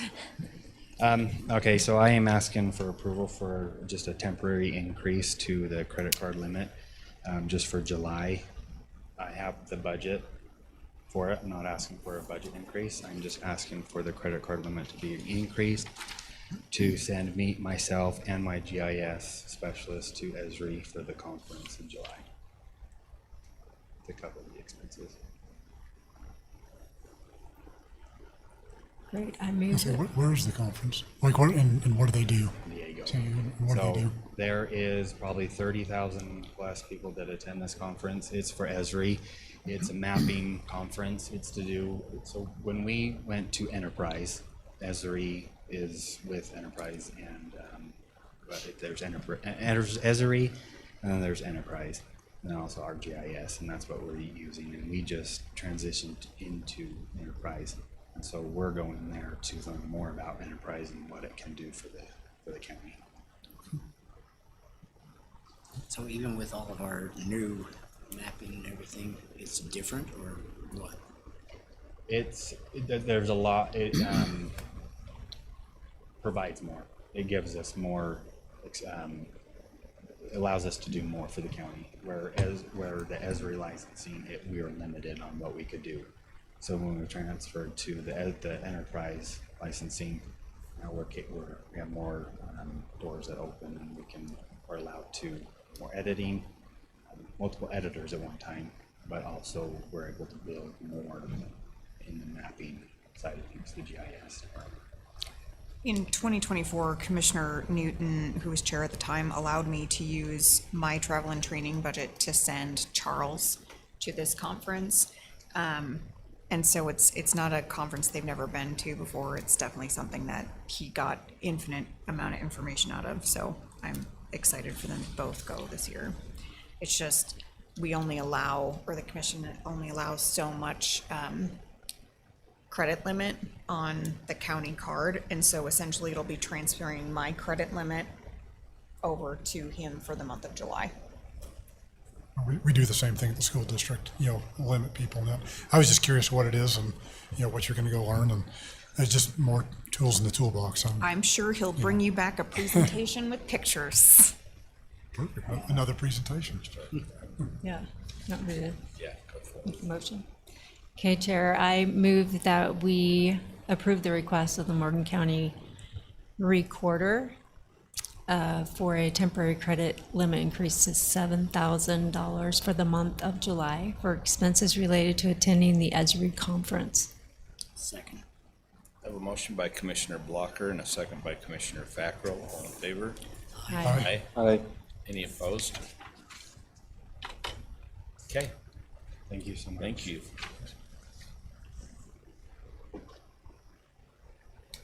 Who's that? Kent or Josh? Okay.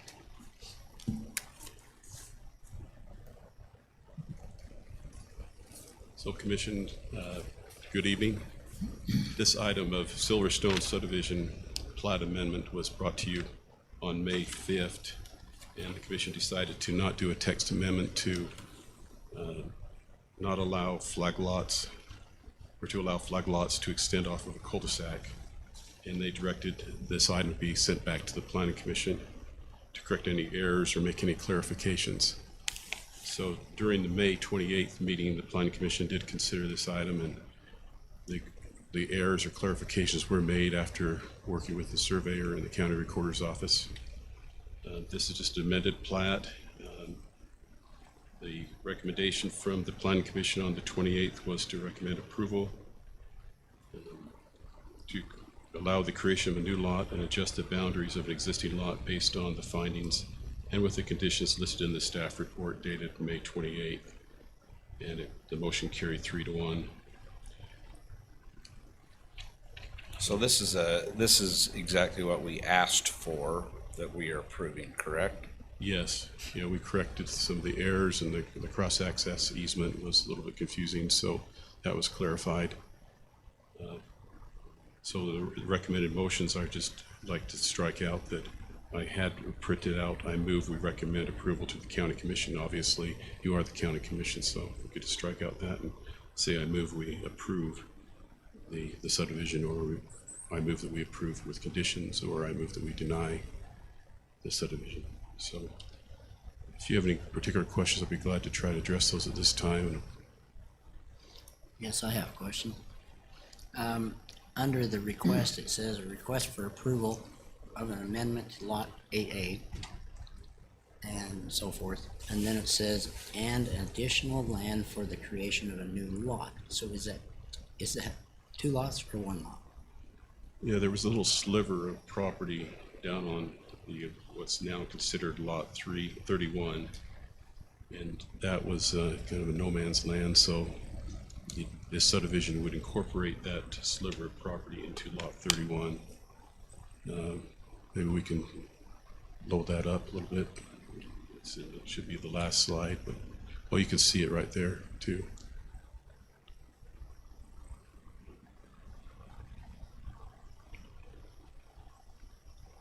Probably on the last map, maybe you can see a little bit better. It's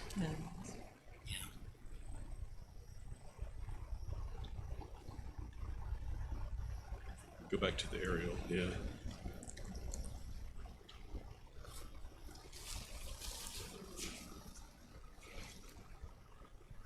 Attachment B.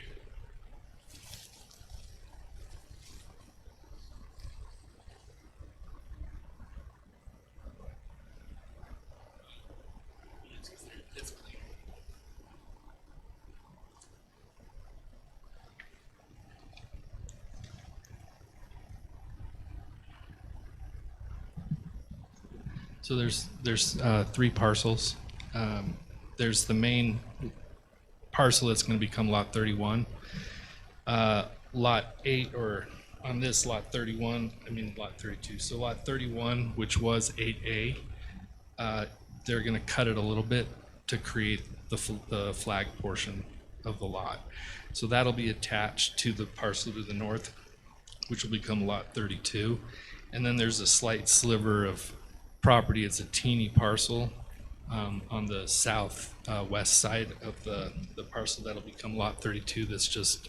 It's a remainder that'll be added into the lot. Okay, so on this map in particular, the small area. Are you talking about the triangle portion? No. Still at 31?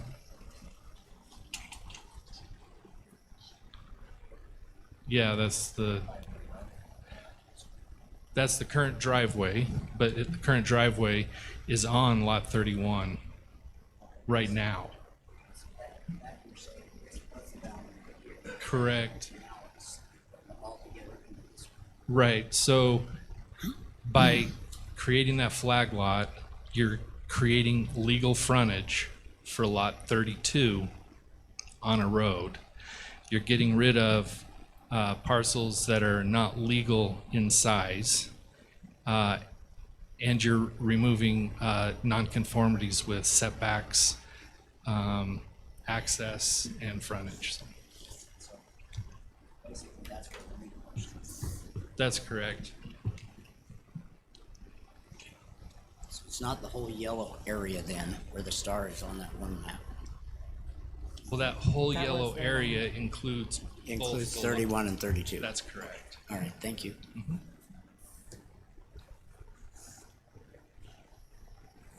Okay, I'll look for a motion if there's no other questions. I move to approve the, I guess I can get the verbiage. I move that we approve the Silverstone subdivision Phase 6 plat amendment, application 25.059, to allow for the creation of the two lots, 32 and 31, to make it under conformity. I'll second. Have a motion by Commissioner Fackrell and a second by Commissioner Blocker. All in favor? Aye. Aye. Aye. Are there any opposed? Motion is unanimous. Josh, is it you or Ken this time? Okay. So Commissioner, this is a public hearing to consider a PC zoning code text amendment.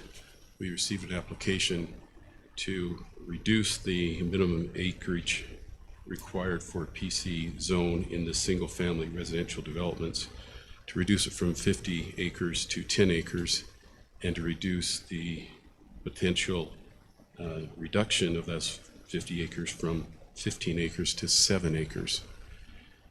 The Planning Commission considered this item on May 28th in a public hearing, and staff made a recommendation that we actually maybe consider going even lower than the proposal from the applicant, instead of going to 10 acres or 7 acres, just to make it a minimum lot size requirement of, or acreage requirement of 5 acres. So the Planning Commission made two recommendations to the County Commission. One, to approve the text amendment, and the second motion was to recommend to the County Commission to consider a modification of the proposed text to reduce the acreage requirements clear down to 5 acres. And this has been notified as a public notice before for a public hearing. So the recommendation motion from staff is to approve the lot size or acreage requirement for a PC zone code text amendment from 50 acres clear down to 5 acres.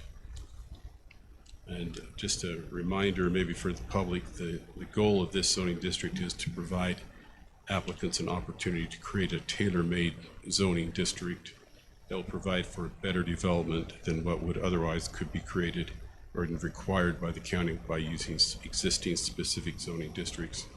Essentially requires kind of a comprehensive master plan going in that addresses open space, active and passive, yard requirements, fencing, architectural standards, landscaping requirements, lighting, height of structures, and signage.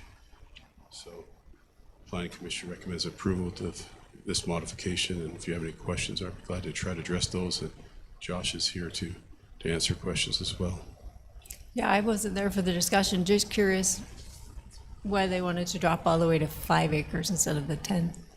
Yeah, that's what I was going to start talking about. So one of the first tasks I was given when I was hired was to create a PC planned community ordinance that allowed for clustering, preservation of open space. Took about a year and a half to draft it, go through all the work sessions with Planning Commission, County Commission, had quite a few work sessions. My original recommendation was 5 acre minimum for the residential. And the reason being is that it provides more flexibility to smaller lot owners who might not have the 50 acres. And further, if you look up in the tier system, the PC zoning district has 2 tiers.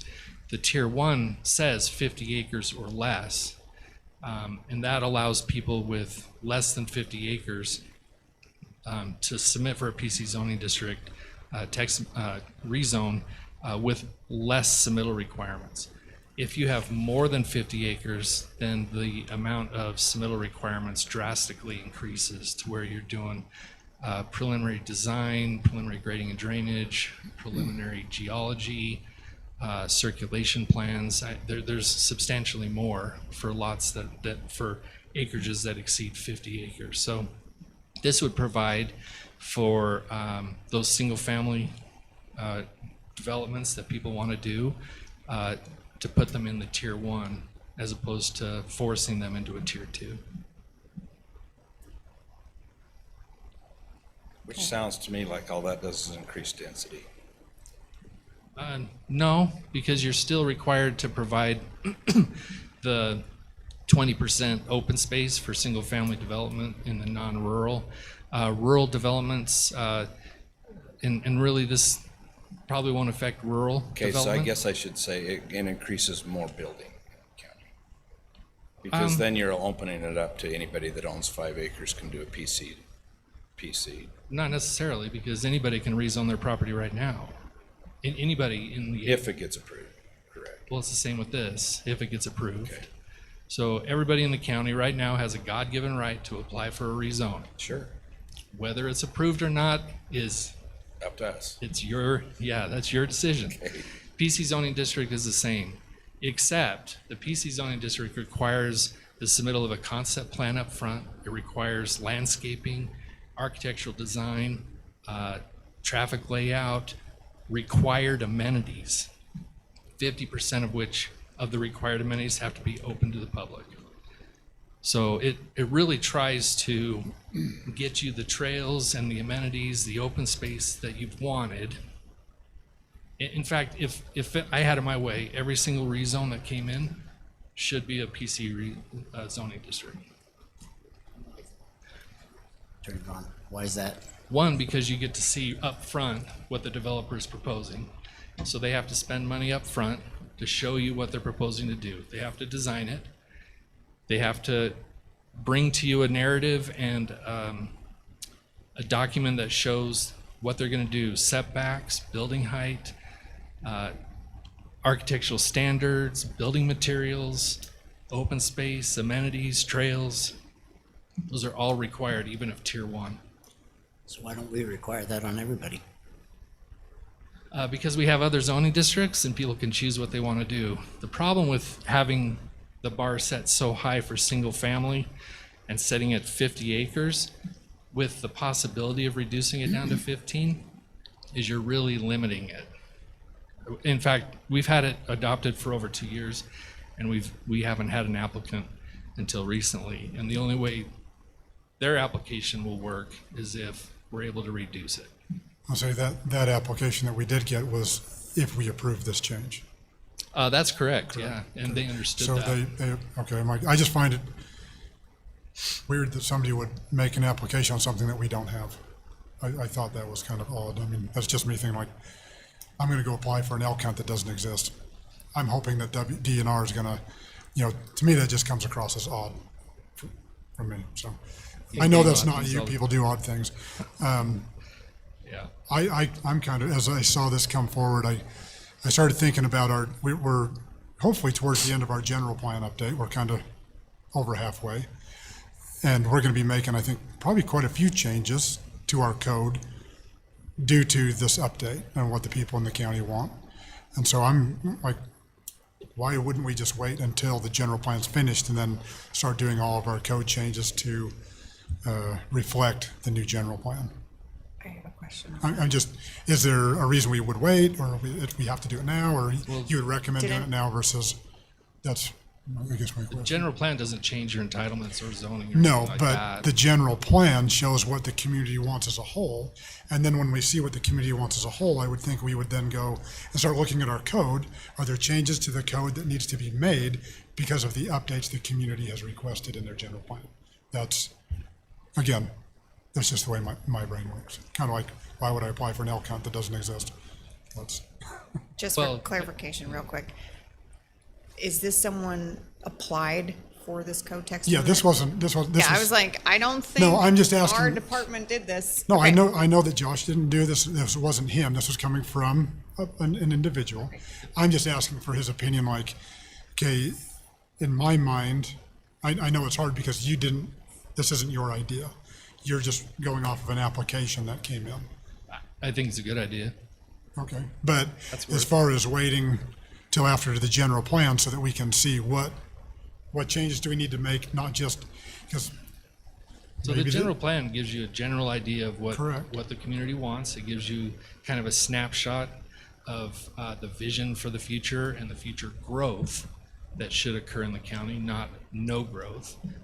Correct. And so the PC zoning district really is meant to capture not just what people want to do with their property now, but in the future as well. And if you, by reducing the acreage down to something that's attainable for property owners or developers, because it applies to everybody, you're going to start seeing better designed projects going forward, because you're going to have to spend money up front in order to submit. No, I just, like I said, So, Mr. Chair, can I make a comment here? Absolutely. So I think we need to talk about the history of this zoning and the PRUDs that we once had. So 15, 20 years ago, we had a PRUD ordinance, which allowed for planned residential development.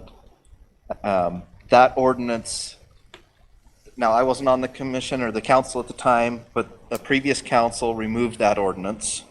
And they did so because they felt like there were way too many very small subdivisions that were taking advantage of that. So they removed it completely.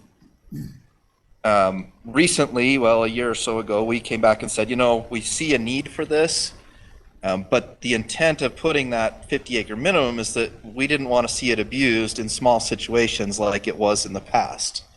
And so that's why the 50-acre minimum was implemented to begin with. Now, I'm not 100% privy to all of the issues that occurred in the past by this being used for very small projects. But I know that was the reason it was repealed in the first place. So before we go and change back to the exact reason that it was repealed by a previous council, I think we need to understand what the issues actually were. And I mean, unfortunately, there's not a single individual in the planning department who was there at the time, and none of us were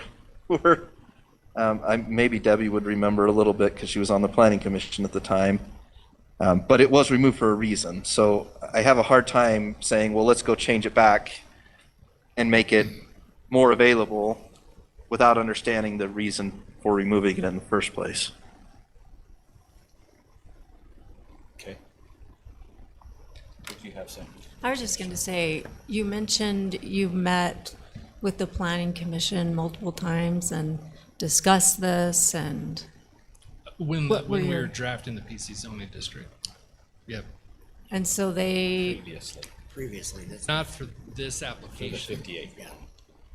oh, for the 50-acre Yes. one. Right, so when it was originally proposed, when I drafted it at 5 acres.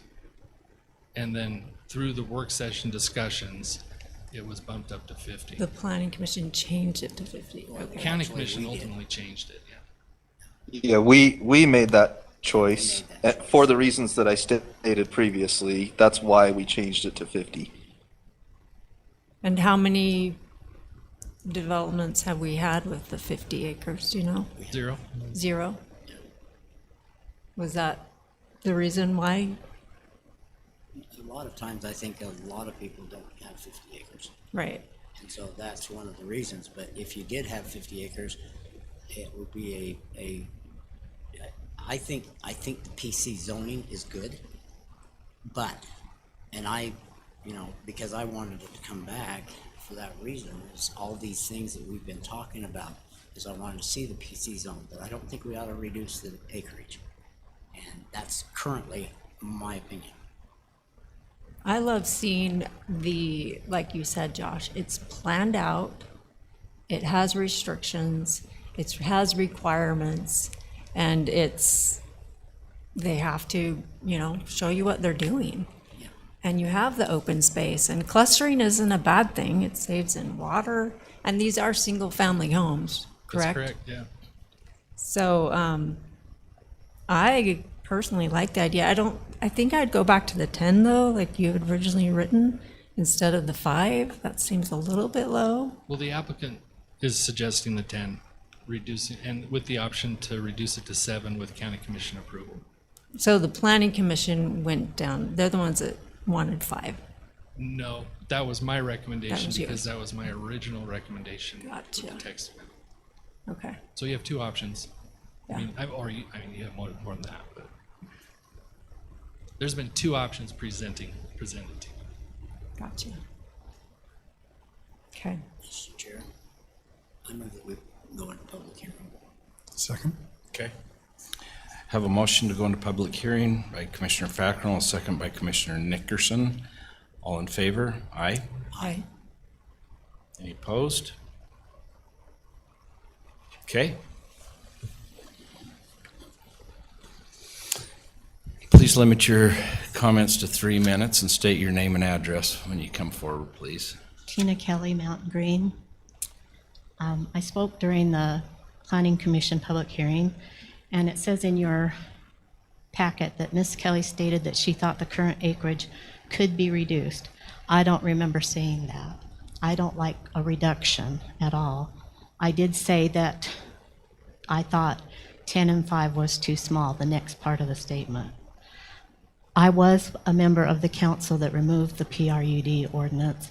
I did feel like there were too many small PRUD applications coming in, trying to take advantage of clustering, which was supposed to be beneficial, but the problem was for 2 or 3 homes, that clustering was not advantageous to the county. The original PRUD did have the things that I think Commissioner Blocker likes about this, that there were opportunities to get trails or things that the community, amenities that the community wanted or needed. And they had to take that out because it was considered a taking. And I do think that having the larger acreage makes a better tool, a better planning tool. I know that the planner will disagree with me on that. I think the reason that you haven't had any applications so far is there haven't been a lot of large parcel property owners to come in and use this. It would cost money to do this. And obviously there's an advantage to doing a smaller application because the Planning Commission already saw an application for this ordinance that hasn't been passed or changed yet. So there is apparently a benefit because they've already looked at an application last week. I thought that was odd too, but I don't know that the planning staff could ignore an application that came forward. They could say this hasn't passed yet and let's hold off, but I'm still not sure why that was. But that there must be a benefit to an applicant to have the smaller acreage. I just don't see the benefit to the county with the smaller acreage. How are you going to plan 5 acres to have an amenity, to have open space, but to also have single-family houses, which I'm told that's the reason why this is a good ordinance, because you get single-family dwellings instead of townhomes. Those are my concerns. Thank you for your time. Thanks.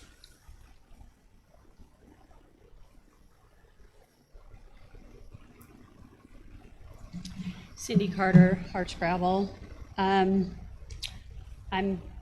pretty sure I'm conferring with what Vaughn said, and most of you are concerned about.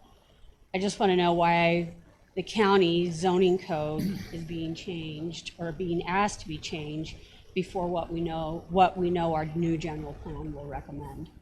The county's spending more than $200,000 of taxpayers' hard-earned money on a comprehensive review and update of the general plan. That process is underway right now and is expected to be completed next year. The purpose of a general plan is to guide future zoning decisions and growth policies. So why should we make a major zoning change today, reducing the minimum acreage before that work is complete? The obvious answer is that this change is being considered to benefit a developer. What happens if the consultants, planners, and public input process conclude that this change is not the best interest for us citizens of Morgan County? Will we reverse course, or will we simply say the project is grandfathered in? I also want to address this proposal puts the cart before the horse. I also want to address a broader concern many citizens have. In Mountain Green, the flagship development proposal was denied by the Planning Commission. The developer then appealed directly to the County Commission, and the zone change was approved. Many residents accepted that outcome only after negotiations produced an agreement intended to address community concerns. Based on those assurances, a referendum effort was withdrawn. Today, residents have learned that agreement was never recorded and is not enforceable. Whether intentional or not, trust has been damaged.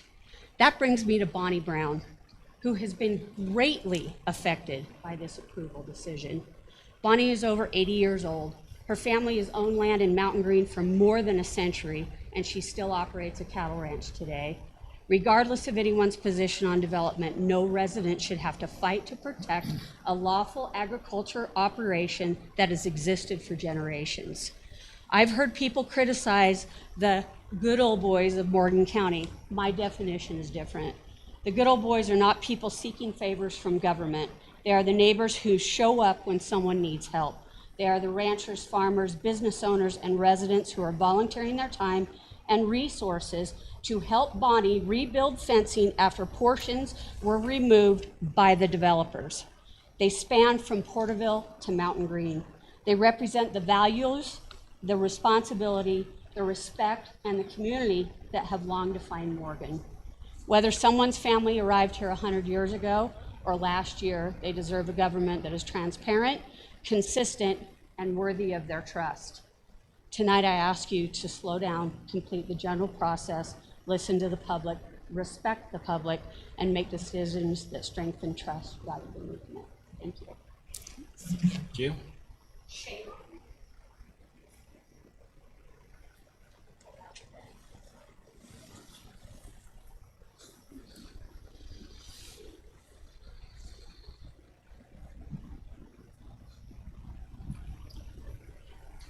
Good evening, Jeff Matthews, Highway 66, Mr. Chair, members of the commission, county staff. It's kind of sounding a little bit like we are, for the most part, on the same page with this, but I wanted to speak my piece, so keep on topic. I made some notes here. I've also spoken with a large number of residents, so I think my thoughts with respect to this issue are on pretty solid ground. Now, I understand the stated reasons, the rationale, and the potential benefits of approving this kind of thing. It makes sense. However, I don't support it, and my reasons are twofold. Number one, as Chair Wilson mentioned, I'm against loosening zone specs and requirements, which would have a net result of creating the potential for more development, at least at this point in time.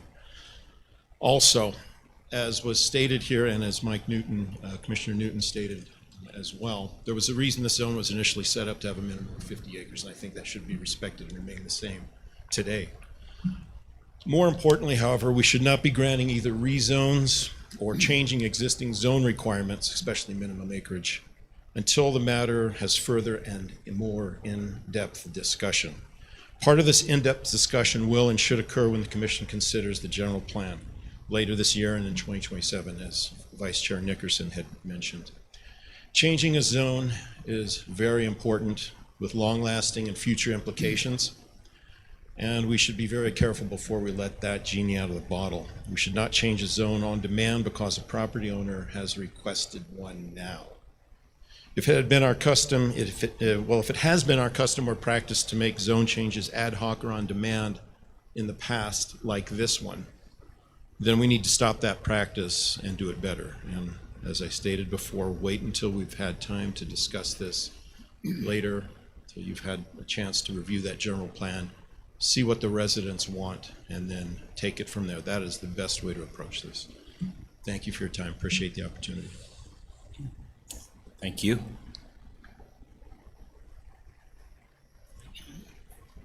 Is there anyone else that would like to come forward? Okay. Seeing none, I'll look for a motion.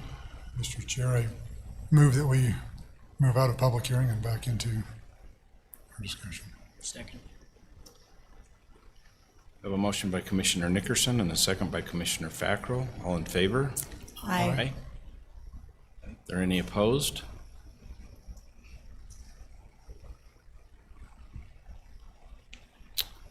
Commissioner Newton, you've got the floor if you have anything more. Again, we had this debate and this discussion over a year ago. We decided that we wanted this to be kept to larger developments. I think it's very difficult, and I think Tina put it well, it's very difficult to cluster and create open space and amenities on very small parcels. I don't think there's a benefit to the community in doing that. So for that reason, I'm not in favor of this change. I prefer to leave it as is with the 50 acres. Since this was an application that was submitted by an individual, not the county, bringing it forward, I would recommend that you allow the applicant to speak. Okay, allowing.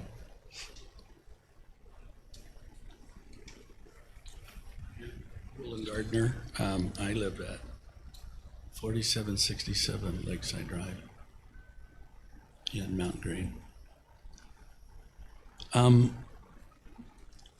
Commissioner Newton, we did a PRUD in the Cottonwoods, and it's the most successful project in the state of Utah because it has 40% open space, and it was clustered. And everybody that I see says it's one of the greatest projects they've ever seen because it dealt with clustering, leaving the open space, and the views and the corridors that were there. We think it was a major mistake to repeal the PRUD. We think it was myopic. We think it was personal by the commissioners when they did that. So you ask the question, why did they repeal it? Because it was the only tool that left in the quiver that you could use, sorry, in the toolbox, or quiver if you're an arrow, and that you could use for planning. Okay, so PRUDs are good, and they're expensive. We spent thousands of dollars up front to show the county what a PRUD was going to look like. Now, when it was repealed, everybody said, well, we're getting rid of that. But you're going back to old style planning and just traditional lots. So we can bring this back with just your RR8 or your RR15, and you lose all the amenities. You lose everything. What you're trying to see here is lots with amenities, with open space. Isn't that what we all want? Isn't that what the county deserves? And so it's not a question of whether it's 50 acre feet or, 50 acres or whether it's 10 acres or anything else. It's proper planning. Okay, again, number two, you said, I don't want to see any townhomes. You said it, right, Commissioner Nickerson? No more townhomes. So this is single family. And this is the advantage of putting single family with open space, with trails, with the amenities that come with that. And so as we show it up front, as Josh points out, it gives you an opportunity to see something before we'll just go back to the RR and just a traditional. And then you don't get anything. And you're not going to have a connector of a trail from point A to point B or anything else. And I'm confused. Rulon, let's be honest with each other, though. Developers don't do anything just for the county. I've never seen that. I agree with you 100%, Matt. I've never seen that. So there's obviously a method to your madness of why you want this. Because we've tried to do, we try and do good planning, but it's not just that you want to give us amenities and open space. No, we want to show you up front. That's all. There's more to it than that. There's got to be. It's all about money. It's always about money. There's no question you have to have a return, but this isn't as effective as putting in townhomes. We can come back and put in townhomes. If that's what we heard that's not what you wanted. You wanted single family. Is that correct? That's right. Yeah. Right. Okay. Absolutely. Single family, open space, and amenities. So, move on, if I may. Go ahead. I think a lot of this you've got to look at, and we've had discussion. We've had it. Mike's had it with us. We've had many discussions on the PRUD. I like the PRUD. When you get up on the top of a mountain, or up on the top higher end, and you look down at the clustering that happens, and then you've got all the open space around those communities. I mean, a lot of them, and all the trails and everything else that goes along with it. I liked the PRUD. I also like the PC zoning because it brings back some of that PRUD concepts. I do not like the RR ones. I don't like the RR5. I don't like any of that stuff. I'd rather have a PC zone. However, the size is in question. And I think that's where we're looking at, is we're looking at the size of these developments. And I mean, if you're looking at a development that's only 10 acres, that is not really showing us a lot that can be done, because we look at the Cottonwoods, which was what, 800 acres or 1,000 acres, somewhere in that range, and you did a beautiful project. It was a beautiful project, and I still think today it was a beautiful project. We brought in people into this county that cared about the community, and they have continued to care. But I think we have to look at the size. And the reason we put 50 as a minimum down to 10, based upon your land sizes, I think it was based upon seeing what a PRUD or a PC zoning where you have to come to us and approve something. So I think you have to look at it that way.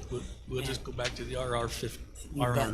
But we may not approve an RR5 or an RR18 or an RR115. We may not approve it. If it's already approved, we can't do it. But why not do something more like you did with the Cottonwoods and try to make it into a community again, just like you've done? Instead of going and saying the one. This represents, Commissioner Fackrell? Well, what I'm saying is instead of telling us you want to do an RR1 or an RR15 or an RR18 or 112, instead of doing that, come up to us and say, this is what I want to do. I want to do the PC zone. I have 40 acres here, or I have 10 acres. Come to us with that plan that you have, because you've got the vision. You've done it before. Let's continue to do that vision. And that way you can then help to mold Morgan County into a beautiful place and keep it beautiful. And if you can't do that, then yeah, you can go back to the old way. And then at that point, we're going to have to change the codes to where everything has to be a PC zone. I mean, there's a lot of things we can do and we might do, but I don't want to see us change this code that we've got right now that still allows you to have a PC zone down to 10 acres. So why do we need to change it at this point? Let's just look at potentially, think outside the box and think of what you can do, because you're smart enough to do that. Okay, so in our toolbox, we are saying, we heard singles, so now we're saying, okay, we'll have to just go back to the traditional subdivision. No. That's all we have. No, you That's don't. all we You've have in still- the toolbox. You've still got PCs. Because we don't meet the 50 acre minimum. So what do you But- mean? But you can go down Well, to how big of 10. a piece of property? We're down to 7, right? You can go down to 15 according to the current code. Yeah, so if you can go down to 15, okay. If we changed it to 10, that's a minimum size, but come to us with that vision. It's just like we've been talking about down in the Mountain Green area. Let's come with the vision of it went out. I don't know why. I guess everybody wants me to shut up. They turned off. So what's on the screen is their vision That's of this his vision. area, Yeah, I and know. it's just under 11 acres. Right. So we're 40 talking homes, 40 5. homes, And 40 homes. one thing I'm looking at is like, so down in your project down there, the town center of Mountain Green, you've got 3 property owners trying to work this out. Right. What happens when you have 10 that all own 7 acres or 5 acres? That's going to become a disaster trying to get those people See to what work you're saying, together. yeah. So we opened it up to that problem. I mean, I don't, this little idea here, I think it looks nice, right? I think as we shrink it down, I'm looking at the 3 owners down there, you're one of them, and it's taken you guys a year to even Yeah, you might try to wanna get at see the same new, table. You might want to see the new UDOT plans. We got eaten up. New plans. were Oh, we gone. haven't seen them yet. At least we I haven't. guess they're meeting Friday. You might want to see the new plans from UDOT. We Okay. met with them. Are we getting a So- bigger freeway now? Oh, we're getting, they're coming into our world. As long as they're not bringing the train. So if I can say again, go ahead. Sorry, one clarification. Yeah. Skyler's out of town. He's used to this. My buddies. I get accused of things I didn't do. Now, what they suggested is that it is, we do meet the 15 acres. Yeah. We meet the 10 acres. Is that sufficient in anybody's mind? All I'm trying to do is keep let's just make sure we review it. Single family, open space, and amenities. That's all I'm trying to do. Okay, let me go back if I may on that. Even if it's a 10 acre, you have the right to come to us with a PC zone for that amount. Okay. You have that right now. Not right now? Not right now. It only goes down to 50. It could go down to 15. If it's 50, they can do it without our approval. If it goes down to, according to this, it says So- down to Now, it says 15 acres. 50 Okay, I'm off 50 by 5 acres, acres. down to 5 acres, 15. okay. Down to 15 acres. Correct. Yeah. Because like Mike says, how can you do it, or Vaughn, everybody, how can you do it within, I mean, I look at this 10 point whatever you got here, 10.18 acres. You've got 41 homes in that area. A lot of homes, which is fine, but what else is there that all of a sudden we're not gonna have, or we do have? All I'm saying is come to us with that PC zone that we had as a vision for this county. Look at that vision and try to determine it. You're good enough at this. I know you're good enough at this. Let's see what we can do with it. If you've got a 7 acre piece and you want to go clear down to 7, well, that's below it. If it's a 15, come to us with that with a PC zone project. Just try it. Roland, are your townhomes just to the left of this concept plan? They are. How many acres do you have there? We're full of townhomes. We have, I believe it's around 8 acres. Have you thought of combining them? No, because the townhomes tie into the commercial, right next to the commercial, and they like to be able to go over and shop and do everything that they need to do. So we heard really clear, and so we changed. We thought this would be townhomes. We changed. This is the product that you're going to see on the other ground behind us, one that Commissioner Nickerson, that you're referring to, because this is single family, and we've been trying to promote it. We don't have any townhomes on our 35 acres, but we do have single family, and we think that's important. We agree with that concept. So if we're 10 acres, can we go down to 10 acres? Is that too small? Commissioner Newton, is that in your mind? Well, it sounds first like off, I'm going to make this comment. I think the characterization that the county commission is against the PRUD or PC zoning is completely out of line, given that this exact commission voted to bring it back less than a year ago. So I really don't like that characterization that we don't like that. We absolutely do. However, the intent was for this to be large-scale plan development, not small-scale plan development. And what you're asking for is fairly small. Could I be persuaded to say that maybe that minimum should be 10 acres rather than 15? Maybe that makes sense in some cases. But I think to change, from 50 down to 5 is not acceptable, in my opinion.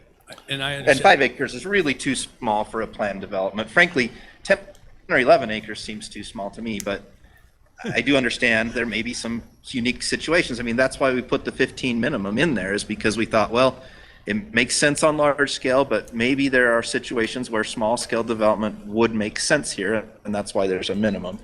So, Commissioner Newton, I apologize if you were thinking that I was referring to this commission, because you didn't repeal it. It was repealed in previous commissions, and I understand that. And yet, at the same time, I appreciate the PC zone. I didn't understand it until we started studying it, and we can see the advantages of what it offers. All we were asking as a text amendment is, could it fit in this application? And as a 10 acre. So I thought this was town center zoning right here. not right here. PC. This is PC. I know, I realize that. This project right here, Is PC. this whole area I thought was all That's what I thought. town center. I apologize, no. What's it right now then? Is it agriculture? Yeah, it's split zoned RR1 and 820.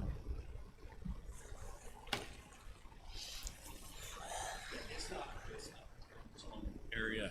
You're right next to the TC zone. Yeah, you're correct. So can we extend the TC zone out to that? Well, That way you can have this? well, but then you get the issue with now you're back to the commercial you got part. multi. Oh, that's right. You don't want that. I'd rather have the PC zone. The other problem with town center is that they only have to bring a concept plan that they don't totally have to follow because they haven't done any engineering, they haven't looked at.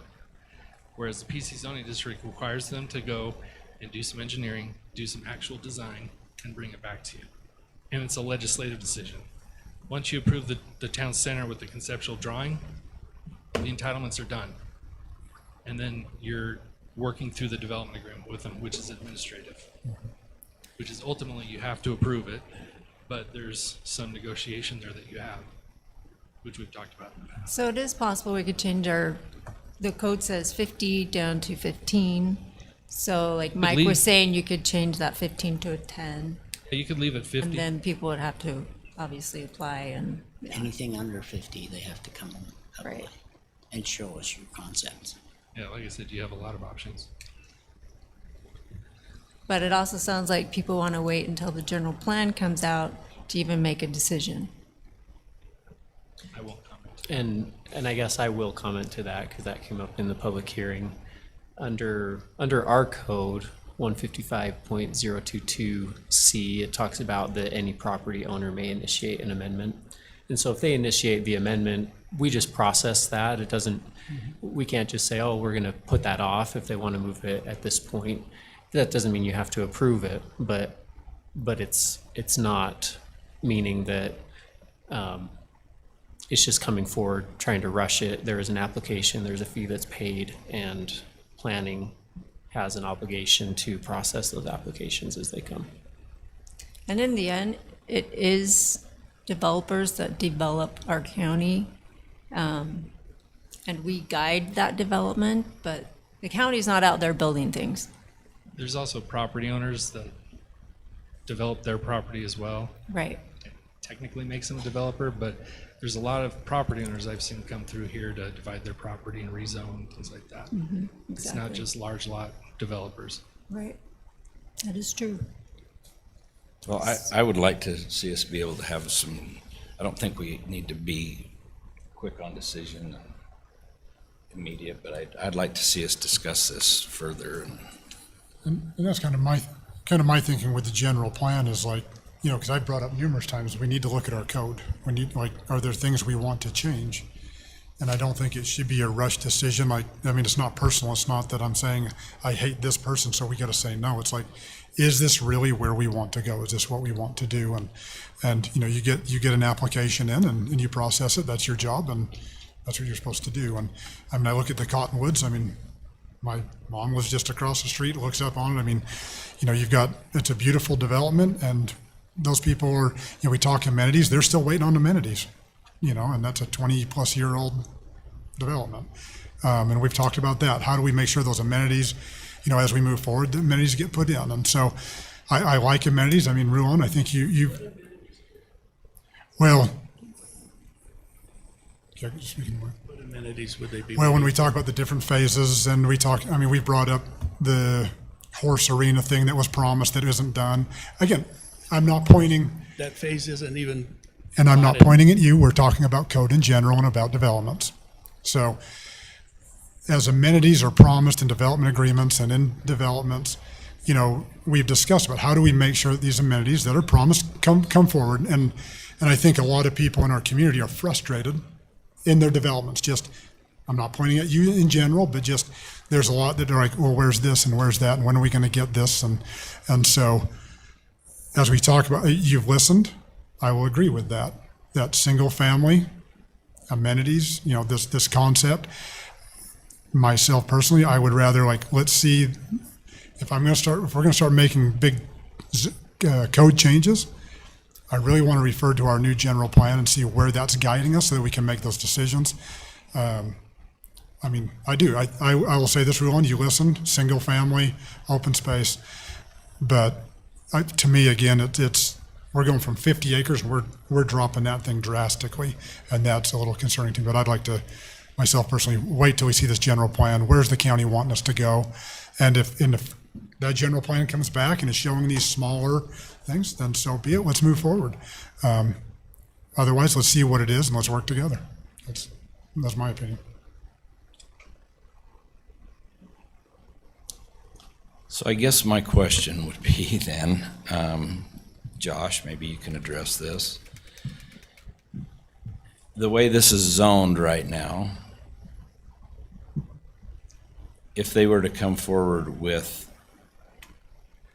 another proposal, what might that look like? Because I don't know. They'd have to rezone it. They have 10.81 acres. No, I'm talking about the way it's zoned right now. It would have to be rezoned to do anything? Pretty much. Because it's R1 A20 right now, right? It's very little RR1, and most of it is A20. Okay. So, yeah, they could get maybe a couple lots out of the RR1 portion.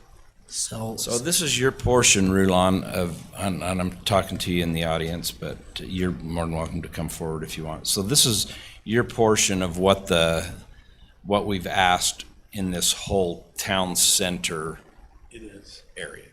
Yeah, so what's critical is to us is a cohesive plan. We built in phase 5 these similar units in the Cottonwoods. And they've actually been very good in sales because they're cheaper than what you see in a typical lot nowadays or a typical home. If you would have told me years ago when we submitted in 2004 the plan for the Cottonwoods that we would see the kind of $1 million homes, I wouldn't have thought that would have ever happened. But that's what you see in most of the phases now. So it's something that's affordable, and yet at the same time, it's scalable, meaning it's not the townhome, it has individual lots, and I think that's what people are looking for. And all we were trying to do in the PC zone is we have the creek behind us. I know it looks blue, but I can attest it's probably not going to be blue much longer in this summer. They're going to be there. And yet we have a trail that networks on the other side, and we have amenities and things. So in our minds, we actually were trying to think that this is something that's what the county, when we were meeting on the 35 and the 40 acres, we were thinking this would work. That's all. And we cut quite a bit out because of some of the way the configurations and the one homeowner, everybody thinks we own the one homeowner that we bought it from. We don't. They still are there in their home and trailer, and they still exist. So thanks for the question. We're open to discussion, and again, it's what we've been hearing. So we think we met it with this kind of an application. And Josh was good enough to bring it forward to both the Planning Commission, and they're the ones that said, hey, maybe it ought to go lower. We didn't propose that. Which is interesting. I was surprised at that. And it's pretty congruent looking at Flagship's, development there. Because right across from that creek, they have their single families, right? Or is it their townhomes? There's both. I thought, And yeah, they're mixed. in our meetings this morning, I keep saying, gotta have more open space. Gotta have more. I've been telling them more open space. We gotta have more amenities. We gotta have more connectivity and so forth. Anyway, you'll see it. It's coming forward. We have it, and you'll see that. But in our minds, this is just a connector that brings the community closer to the commercial center. So how are they connecting to this across the? Great question, Commissioner. Is it that stub out right there by the creek? This road across. I'm sorry. I always like when Kate sticks a microphone in front of me.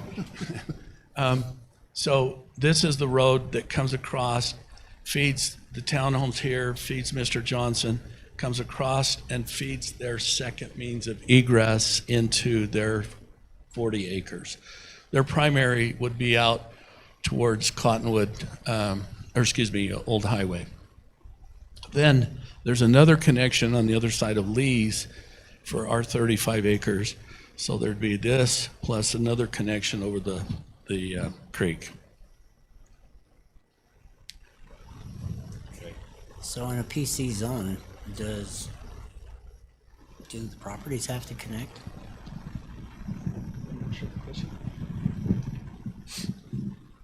Our code has interconnection requirements. Is that what you're asking? Well, I'm just asking because he says he has 35 acres here and 40 acres here, and this one here is 10. So if he comes to it with the complete concept as to what he wants to do in a Already PC. approved the Well, one. they already have their Well, that's entitlements right. for Okay. those properties. They're not Okay. gonna wanna open that, All right, reopen it up. okay. Good enough, I just was thinking. And Flagship connects the other part. Okay. So that's why I just thought it was all town center. Yeah, so it's not town center, Commissioner Fackrell, it's separate. So we're trying to get that separate rezone while the PC zone, or excuse me, the town center zone comes forward. Okay. Speak directly into the microphone.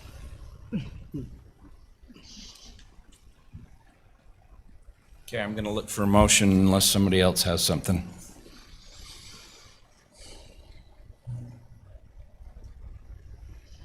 Find where we're at here, sorry. Mr. Chair. 6. Yep. Mr. Chair, I move that we deny CO 26-08 based on the discussion of the shrinking it so drastically and being able to work with multiple smaller landowners. Second. Okay.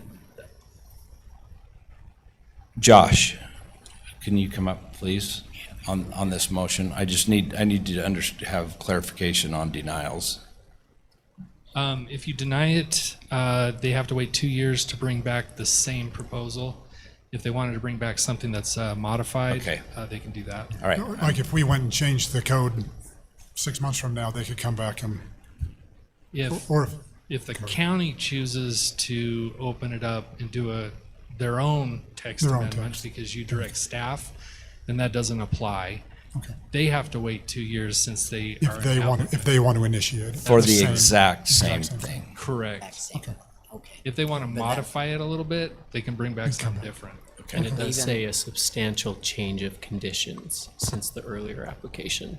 That's how our Right. code reads. So that means on this 10.1 acres, or 81 acres, that one he cannot come back in and ask for It's not a specific piece of anything property he's different asking than what for. we have in our code. Yeah, this text amendment is not for a No. specific piece of property. It doesn't It affect. would apply to It doesn't affect the everybody. piece of property, just the text amendment. There's just the benefit that there's another application that was filed Otherwise, we'd have to jointly postpone it. Right, for the rezone. but it wouldn't, yeah. I just didn't want to, shoot ourselves in the foot so that we have our options, so. You're welcome to continue it to not a date certain, and I would renotice it to allow you to work session it, if that's what you kind of talked about a little bit. There's that option, or you can deny it, and then if the county wants to bring something back, we can bring it back. I don't mind the idea of continuing it. But it's But only, in- it's only 2 years if that applicant wants to bring it forward. And so the denial is not like it's done and dead forever. It's just, My reason for denying is because I would like the commission, I think we need to talk about our code and we need to see what we want to make changes to. And I think there's can do parts the of this same we thing may, with we may like and we continuing may it as want to well. keep. And then parts that we don't and things like that. So I'm not saying that it's a dead issue. I think we just, we need to I think we continue need the some time. We need to discussion. look at it and see what we really want to do. How long can That's- you continue something for, Garrett? Indefinite. Well, it depends. Which, The In- perfect so like attorney answer. Indefinite. like a land use application, as soon as they put in writing that they want a decision, state code requires 45 days. Like that's the longest you can go. But for a legislative, I don't know that there's that same restriction, not that I'm aware of. No, the only other thing in our code is if there's no change on an application for 6 months, I can move to close it out. As inactive. As inactive, yeah. So can we continue it until after the general plan is complete? You'd have to make an amendment. We to the could, but motion. there's a motion and a second on the table. I'm just asking. Oh, no, I mean, I could drop the motion. When is the general plan going to be done? The anticipated date is December, end of December. That's what we Should be right around the 6-month mark. The reason I say is my concern is we're gonna get flagship in here anytime, and we've got to decide. But they're a TC zone. They already have TC zone. I realize that. We're trying to make that community a community. Right. And we're trying to Make it decide what's cohesive, the make it best look use nice. of that area. If you see it now, it doesn't to look so flow nice. Through to flagship. The only- That's my only concern. The only thing is we're not, and it's like Vaughn says, we are denying this particular code Text amendment. amendment. The text amendment, That's not all the it piece is. of property. Not the piece of property. All right. I would like us to still look at options for that piece of property. Yeah, because For- we've for- asked them to do this. Yeah. So is that what we're doing? We're just denying the text amendment? We're just denying a text amendment. The That's all text we're doing. amendment. By denying the text amendment, it negates the rezone. It negates the application for the rezone. That's correct. The Correct. current application. Correct. The one that just came in 2 weeks ago. Yep. Yeah. But Because so it would no longer if be it applicable. negates it, it's not a denial on that application of a rezone, so they can still come forward with a rezone application. No, in this case, I probably would refund their money. Well, but no, what I'm saying is, Rezone. If- Not the rezone, but the rezone. I guess what I'm saying is that if we deny the text amendment, they have an application that was applied for the rezone if we pass this. That's correct. If it negates that application, it's as if that application never existed. That's true. So it's not saying that they can't ask for a rezone for 2 more years, because they kind of got the cart before the horse. Well, not necessarily the cart before the horse. They filed concurrently. Okay, So but they one asked for decision- a rezone to a zone that didn't technically Happened in the exist. past. It happens every other place. Yeah, no, I'm not, I'm just trying to make sure that the applicant can still ask for a rezone and not have to wait for 2 years because we denied this text amendment. No. Okay.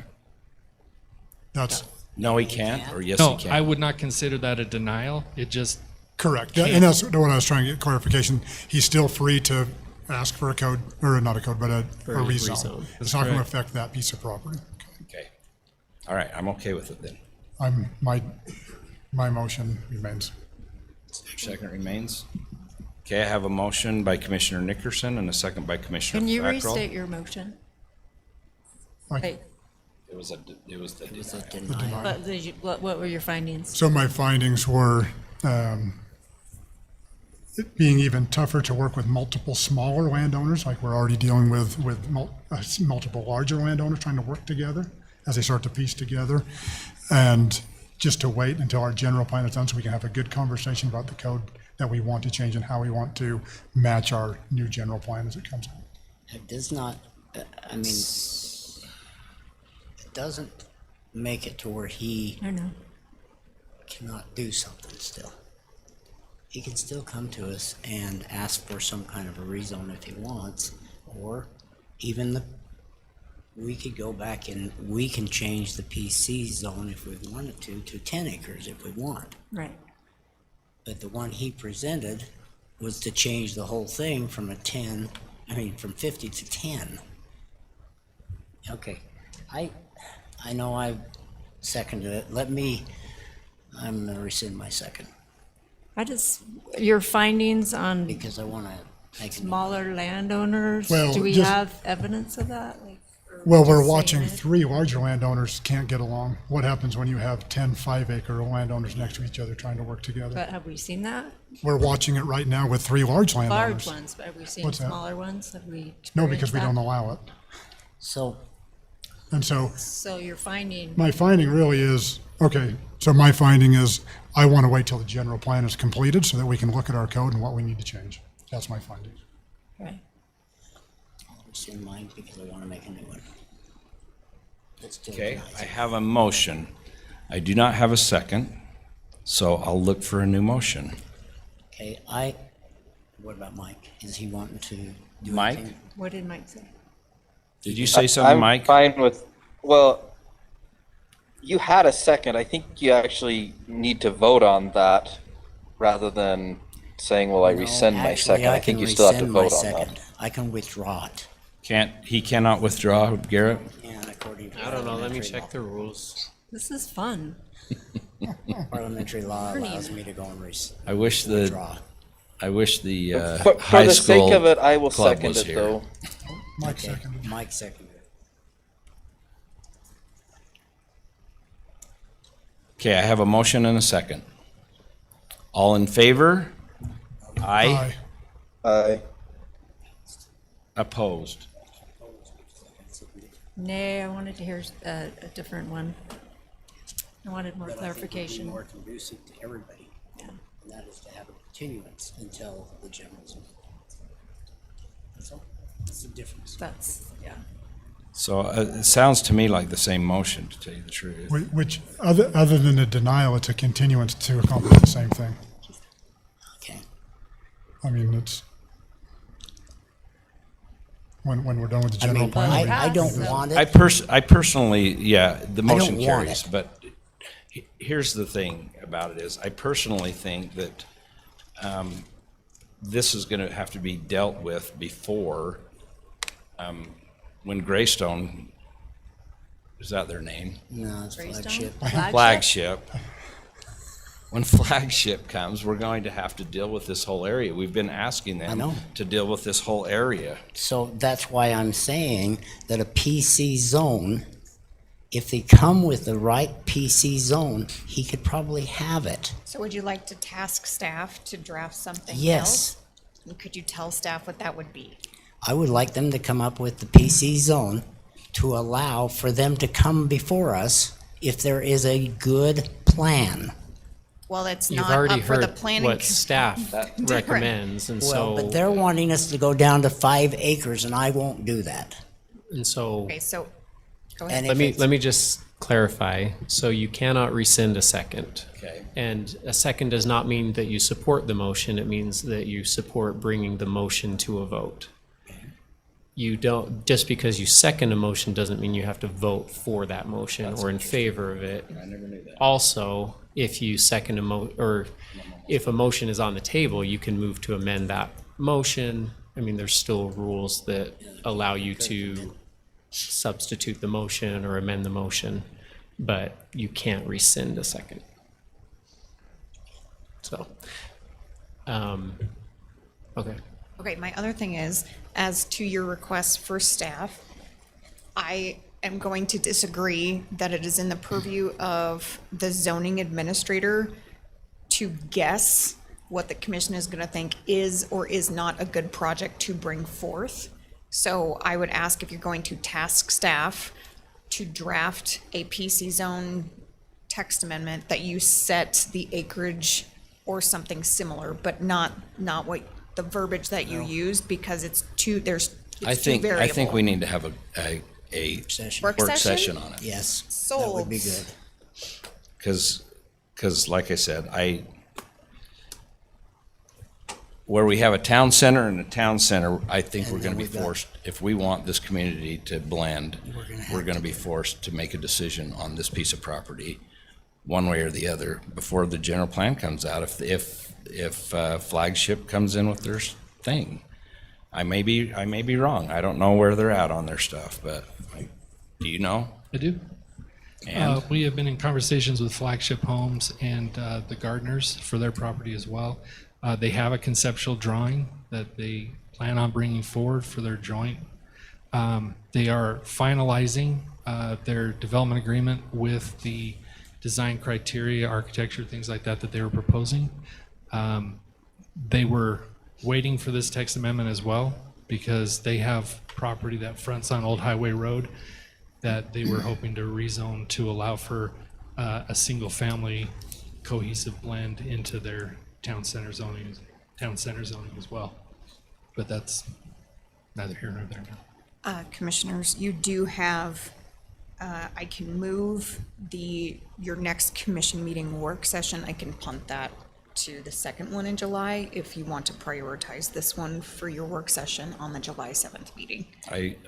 I would vote that way. Sounds good. Well, the thing is I think there's 2 commissioners gone that week. that first Is there a week. way we could hold the That's work true. session on not a commission night, so we're Sure. not rushed? Yeah. And we started at 5, like a normal commission meeting, and we talk That- for however long. I would love for that, however, as the squirrel herder of the county commission, who has to send out these calendar requests. That's the reason that we can't have the 910 Cattle Ranch site visit until August, is trying to get 5 people plus you in Yeah. one room at a time. I will do my darndest. How about that? Thank you. Okay. I'm We open to could go doing a different earlier. night 3. besides Could go commission earlier night than too. 4. You could go earlier as well. It doesn't have to be at 5. It's whatever. But I just don't want to. Every time we've had a work session, right before, we're always rushed. We never get through everything. I agree with you. I think we need to spend time. Like, it's just good discussion, and this won't happen in an hour. Are you wanting that in the next several weeks, or give me a time range to send you a calendar or a scheduling request for? Sooner rather than later, in my Like opinion. within the next 5 weeks? Next 3 weeks, next 2 weeks? 3 weeks? 3? 3 weeks would be better. I will- I won't be here for at least a week and a half. I will work on it right now as I'm going the 2nd to the 12th, so when are you going? I'm leaving on the Do you see? 21st Do of you July see? through about August 1st. Okay. Maybe sneak in End between of the 2 June. leaves. Something. Okay, working on it. Very end of I'm June. gone June 26th to July 3rd. So before June 25th. I'll go Okay, whatever it is. okay.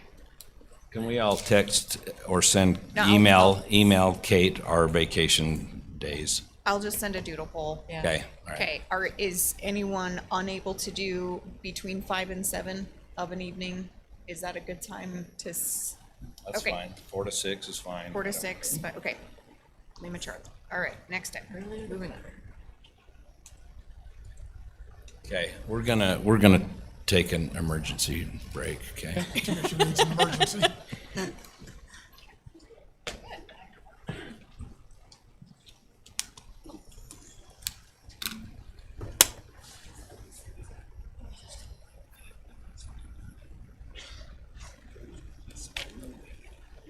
Yeah.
Jeremy,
Okay, let's get back at it then.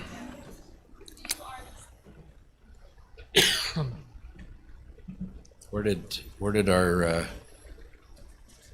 commissioner go? She was here talking a minute ago. She's in the library. Okay, well, let's move forward. Right, okay. We got 4 of us here. Okay. So this application is for the Geohazards Code text amendment. Okay. To give you a brief history, a year and a half ago, the county commission, when Robert McConnell was a commissioner, directed staff to make some changes to reduce liability and to provide some clarification in the code. I was unaware because I was out of town at the time. So I was working with Garrett. We brought forward a draft that we felt met the commission's requests in July of last year. And that was met with the Planning Commission wondering why we were bringing something forward where we were not directed to bring it forward. And that was my fault for not understanding that we had been directed. So we had the County Commission redirect staff last July or August to make some geohazard code text amendments to provide clarity for developers and property owners and to kind of piggyback on what our code already talks about. So in the code text amendment, proposed text, anything that's bolded and capitalized is new language. Everything else that is written in normal sentence structure is already in our code. And so buildable area is already talking about average slope. That's not something we've ever done, is look at average slope, because we don't define average slope. So we've modified the buildable area to clarify that the buildable area also includes the driveway portion and the access to the building envelope. And then we have clarified across the board that the geohazard ordinance applies to all slopes that are 25% or less. Some places in our code, it talks about less than 25%. Other places, it talks about greater than 25%. And so we've gone through and we've modified those sections and brought them all into conformance. So it's uniform. 25% or less will require, up down to 15% will require slope stability. The other thing that we've done, we've added a definition for slope, because our code already talks about average slope, but we have no way to define it. We brought this to the Planning Commission May 28th. We discussed it with them, and there is some confusion because in the conditional use permit section currently, the way the language is written, it allows for development with a conditional use permit on slopes exceeding 30%. And so the Planning Commission recommended approval with the modification that we delete a couple sentences that were kind of confusing. And so we deleted those, and we deleted the 30% portion of the conditional use permit section with the understanding that maybe in the future we would discuss why it was in there in the first place. I don't know why. Mark Miller, the engineer, is in the audience. If you have questions for him regarding the slope, this is a relatively minor text amendment. We're not really introducing any new concepts other than the slope definition. Everything else, we're just clarifying and providing additional information to make it clear for interpreters in the future. Yeah, I'd like, Mark, could you come forward and like speak layman to me? Yeah, Mr. Or even Chair. redneck, I don't care which, Yeah. but I really want to understand this because I think we have some serious issues in the Mountain Green area with slopes, and I do not want to be, and I love Robert, but sometimes I don't agree with Robert on everything. Yeah, Mr. Chairman and Commissioners, thank you for having me. I want to make this as simple as possible. We didn't define slope in our ordinance. It just said 25% or less. But how you calculate that was not defined. And so what happened, so that's really the nexus. That was, I think as an attorney, he was seeing that as very easily challenged, because you could measure 25%, and I mean, you could have a little ditch bank and that would disqualify a subdivision because the downhill side of the ditch could be more than 25%.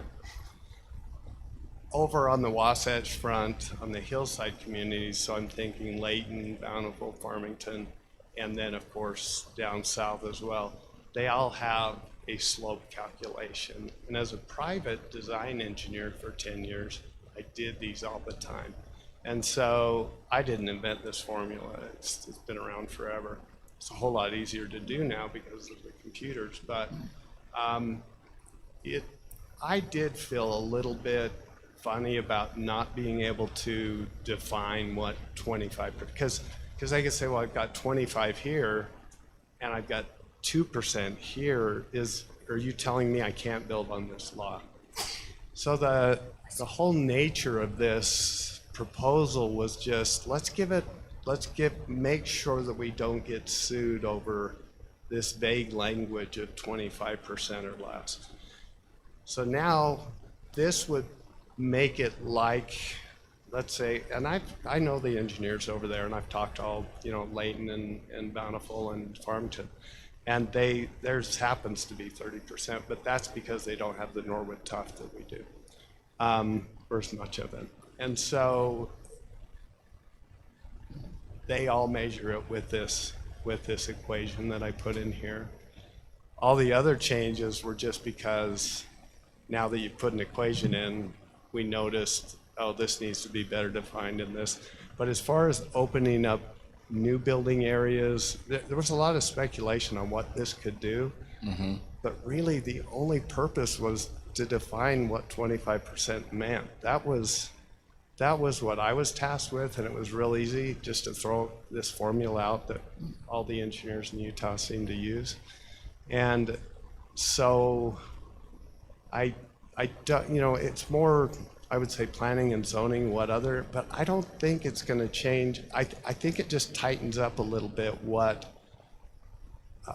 we're not as exposed to people arguing with us or suing us over, we think our lot is buildable. So it doesn't allow people to build on steeper slopes? No, in fact, it makes them prove that they are, so it's, the code language was just way too broad, and I've always felt uncomfortable with it because people ask me questions, including the Wasatch Peaks people. They've never challenged it, but they've asked me, and it's like, it's very vague.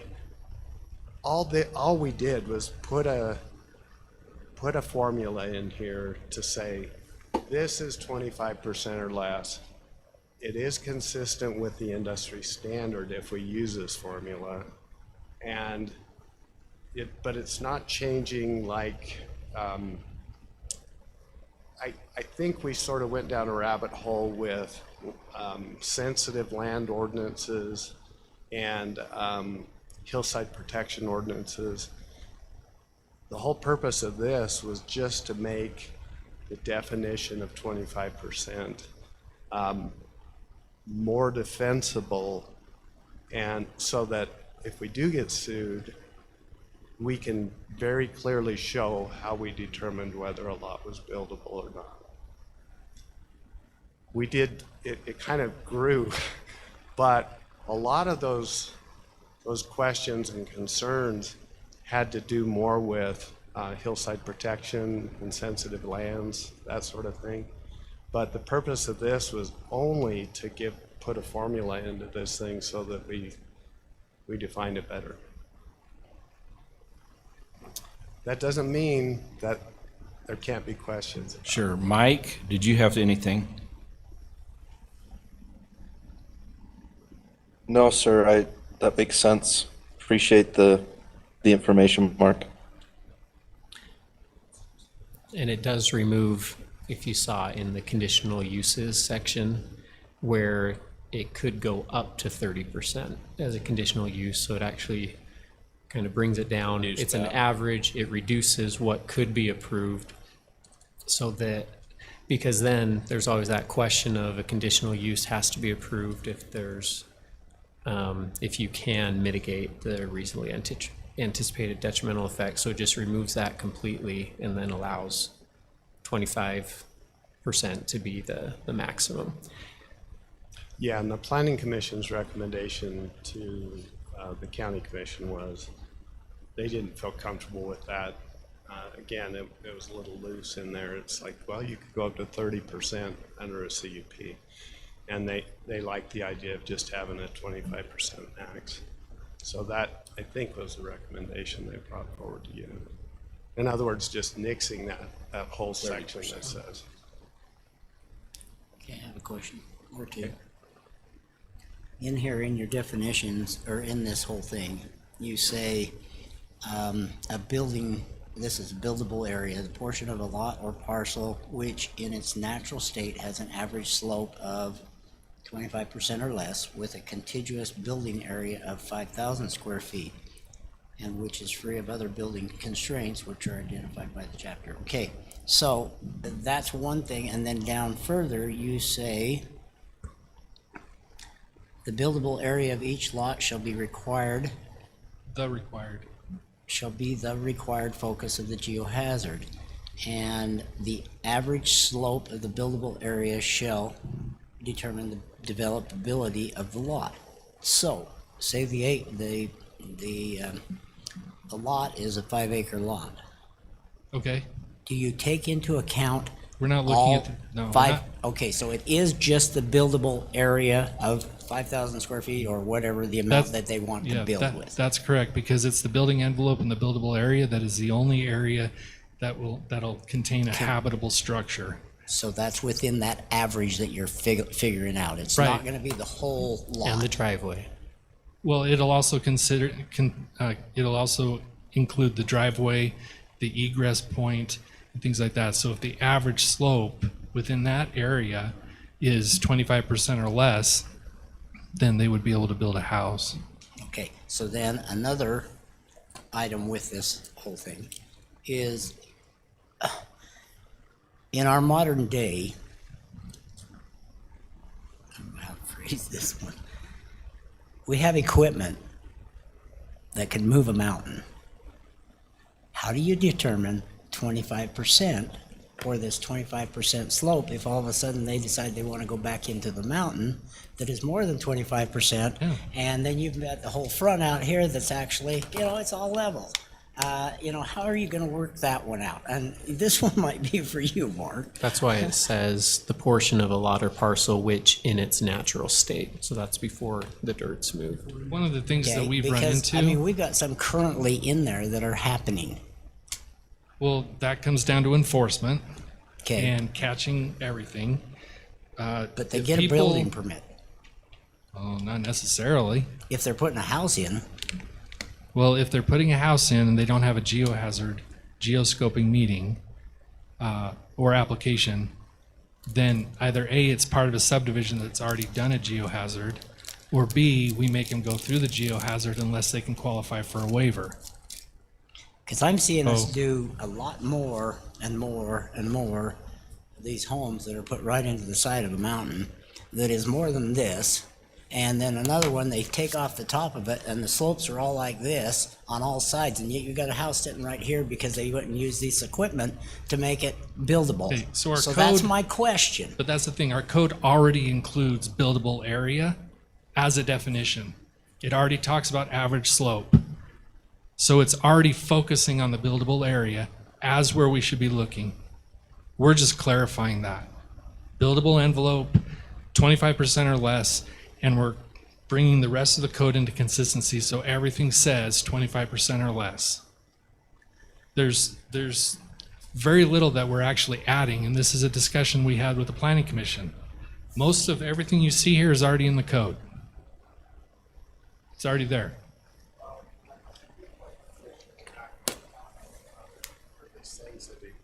That you've seen where, because this is pre-excavation. I mean, this all has to be measured before people go in and do it.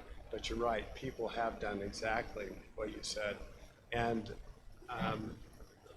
without any permits. And Oh, so you're saying they do it before they do that? Yeah, and we've actually had to shut some projects down. There's been a couple in Mountain Green and some other places. There's also other places that have gotten a geoscoping. Their geohazard report says not to exceed 8 feet. And then we go out there to do an inspection and we find it's 15 feet. Yeah. And so then we're mitigating that. And then we put that project we put on hold until we were able to mitigate that. Because they were supposed to follow the geohazard, but they didn't. So it all. It's really enforcement, because what you said is actually happening in places.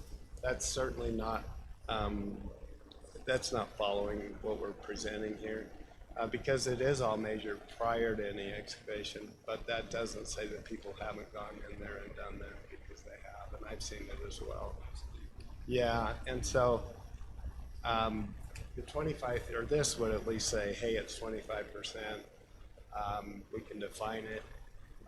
But as far as enforcement goes, your new code compliance officer is doing a pretty good job. So, yeah. Okay, thank you. I wouldn't have said that. He gave us a 20. No. You can retract it, it's not a second. Send. That's all right. Okay, any other questions?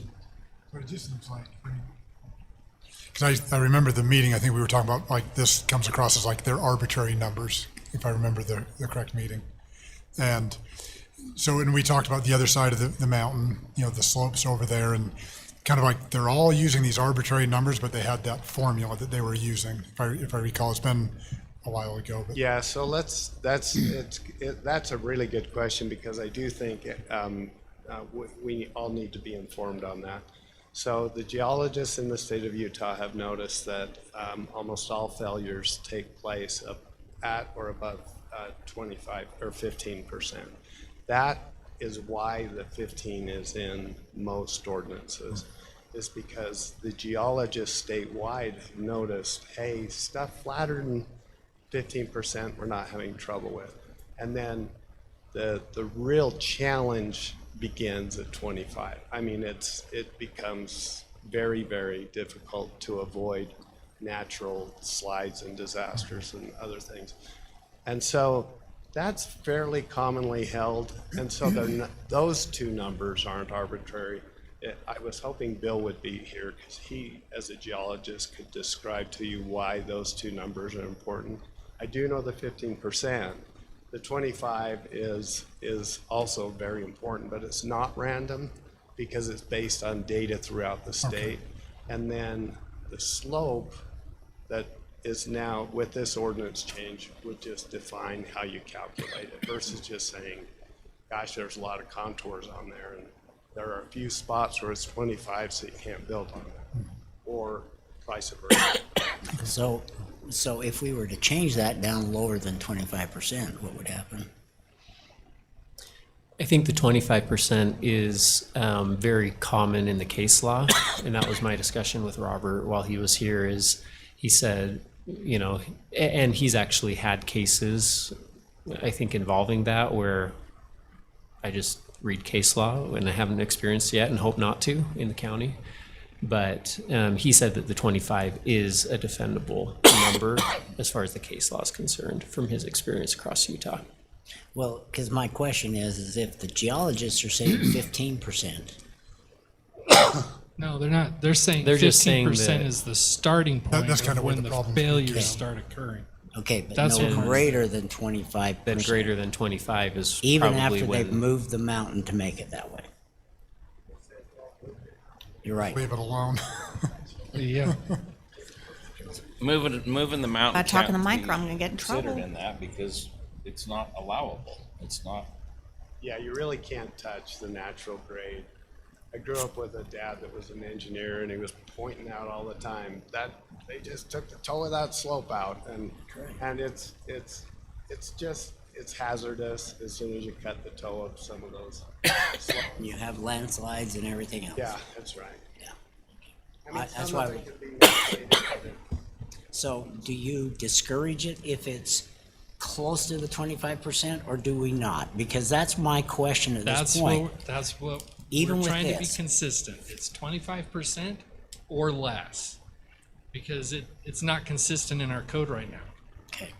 I do think we have, I don't think there's an entity in Utah political jurisdiction that has a better geohazards ordinance than we do.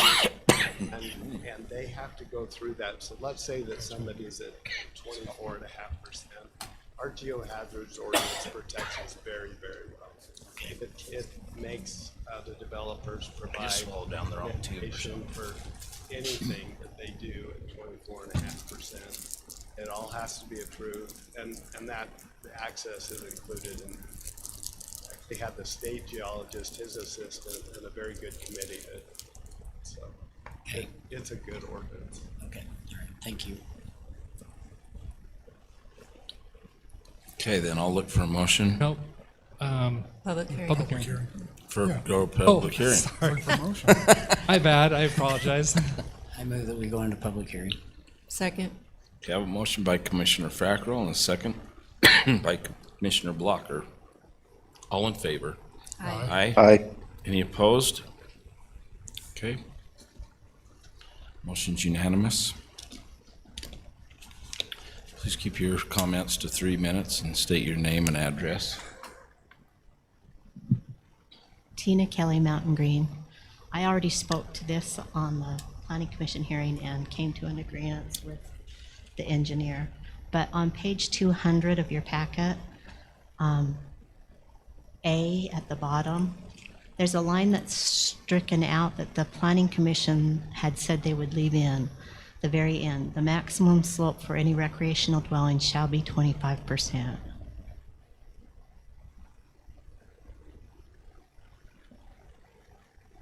Don't agree with what? Okay, go ahead. I just wanted to bring that to your attention, that the Planning Commission had looked at that strikeout and had asked that it be left in. Thank Okay. you. Thanks.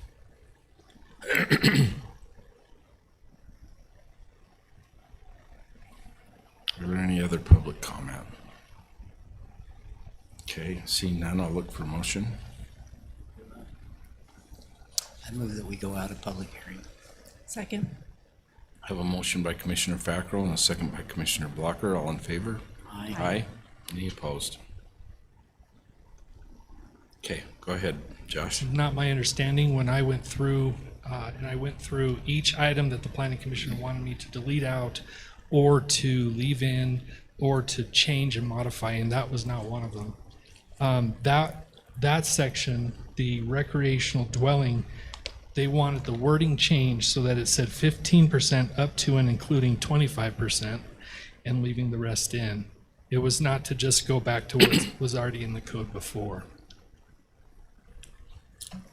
May I ask? But it does look like it says the same thing. It Yeah. can't go above 25. I was gonna say, any building should adhere to this, not just even recreational, so I appreciate it. Well, the geohazard ordinance does not apply to every structure that's built in the county.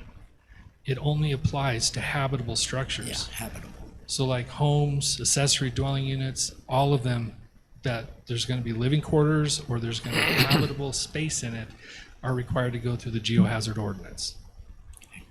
The reason I believe that the recreational dwelling is specifically called out is because it's not a full-time residence. It's for recreational purposes. You can't use it all year round. But it's still habitable. For a short period of time, yeah. So you feel like, Garrett, that we're saying the same thing? It's Yeah, repetitive? it's just more defined. So if you look under A, it says all recreation dwelling. And so it does specifically call that out. And then it talks about to be constructed on average slopes of 15 up to and including 25 shall be required. So the last sentence, the maximum slope for any recreational dwelling shall be 25%. It already defines, average slope of 15 to 25. It just says that it has to submit that geohazard. And if they do that, they're gonna receive the appropriate engineering to build that, correct? Right.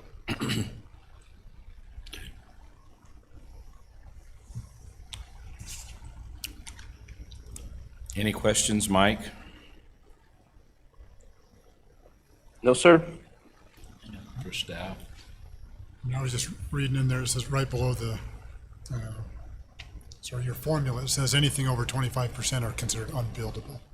And so I think I agree with striking that out. You're already saying previously that you can't build on anything over 25% anyways. So, Okay, I'll look for a motion then. Okay, Chair. I move we recommend approval of the county, to the county commission of the geohazard code text You're just amendment. approving it. Go ahead. Right? we are the county commission. I'm just reading it. Yeah. It doesn't say recommend to the county commission. It does. Yes. You gotta take all that stuff out. You just move it. He tricked you. I move that we approve the geohazard code text amendment based on the findings listed in the memorandum dated May 28th, 2026. CO Ordinance 2016. Who wrote these motions? Why do I always get the ones that are messed up? He asked forgiveness earlier. I'll take the blame since it was my department. So we gotta make sure we put that CO. So, ordinance CO 26-08. No, it'd be 10. 10. I'll second the motion. 26-10. You still second it, Mike? Yes. Okay, I have a motion by Commissioner Blocker and a second by Commissioner Newton. All in favor? Aye. Aye. Aye. Any opposed? Motion's unanimous. Okay. Mr. Mike, you're up. Commissioner. Awesome, thank you. So at our last meeting, we reviewed the RFQ responses from 3 entities for county engineering services. There was one response that was clearly favorable in cost. That is our current company, Wasatch Civil Engineers. I would like to bring that back and move that we approve to move to a contract with Wasatch Civil. I'll second that. Okay, I have a motion by Commissioner Newton and a second by Commissioner Blocker. Can I ask a question just real quick? You on bet. that? So with that, I know we discussed some things that we would like, as we move forward, like the more detailed Invoices. Things like that. I know Commissioner Wilson brought up, and I myself as well, the kind of getting an idea of like what an average home would cost, those kind of things. Is that part of this contract to have those things? We haven't got the contract yet. So the contract, I've already spoken to Mark, and he is amenable to adding additional detail to his invoices. But the other part where we do average costs, that's going to have to come. That's a different process. Through the commission. Correct. We have to change our fee schedule completely when it comes to planning and zoning in relation to these types of projects. And right now, my staff is calculating the average cost for one review, and then we'll have to figure out the soft Kind of point. find that middle spot. Right, because most applications, they take 3 reviews. Sure. Some have taken substantially more. I won't go into detail. And those applications obviously are a massive drain on staff, and their engineering costs reflect that. So the way I would handle it is redo our fee schedule, create the fee for 3 reviews plus inspections, roll that into the cost of what we would charge for staff time as well, charge it all up front. And then we would charge against that as we're doing our reviews and as the engineer's doing his reviews and the surveyor is doing their review. We could even try to roll in some of the geohazard review as well. So there's not just the engineering that we're looking at here. I just think it'd be good as people are building, it's like to give them a general idea. So, and that's where I know we had brought it up at the last meeting, and I know Kate answered some of my questions as far as, the questions where we were talking about maybe interviewing or talking to the different I think everybody appreciates knowing the price up front for at least an average review.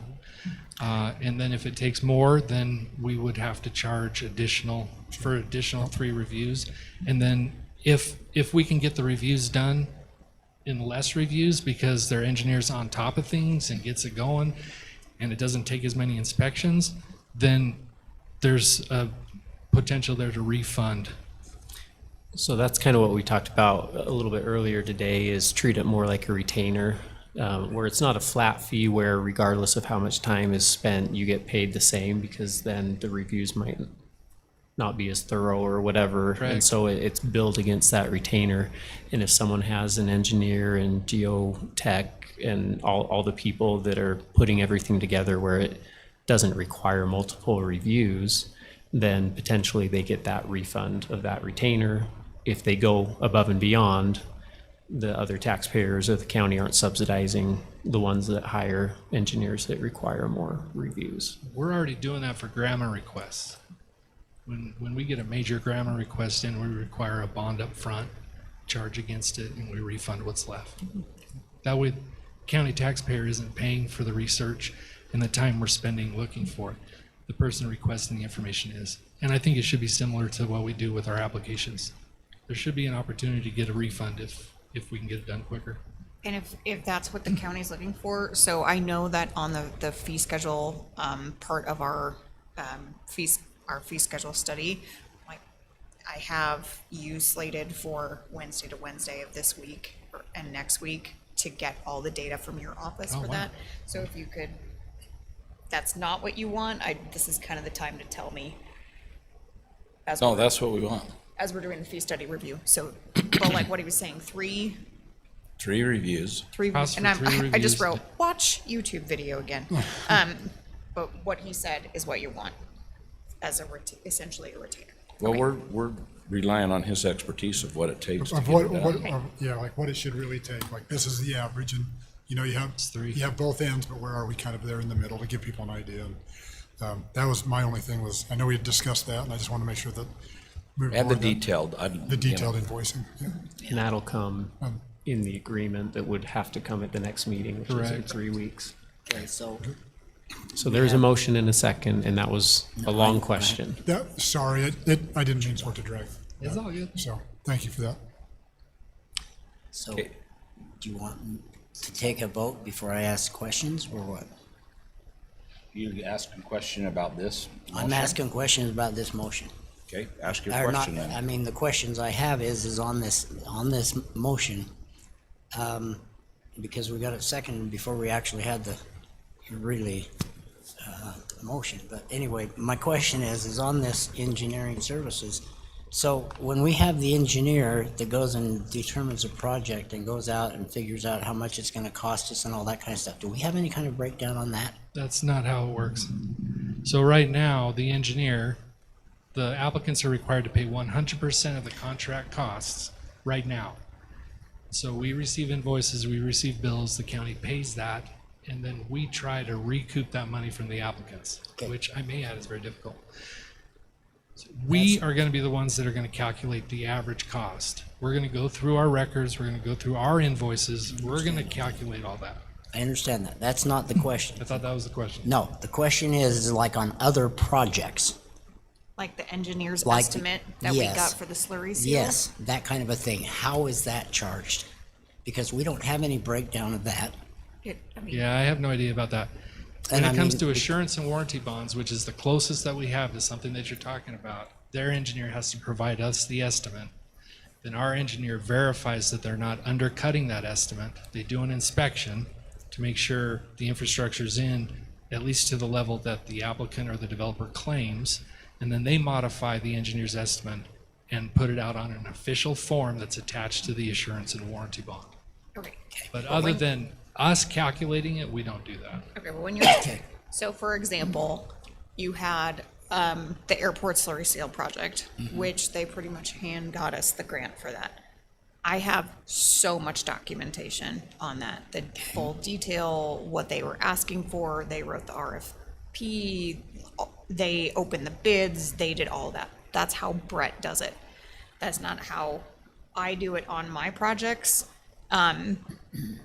But yeah, we pay for that service based off of what we ask them to do. So like I was tasked to get an estimate from them on what it would cost to do the 6-foot asphalt all the way to the dirt spot. Right.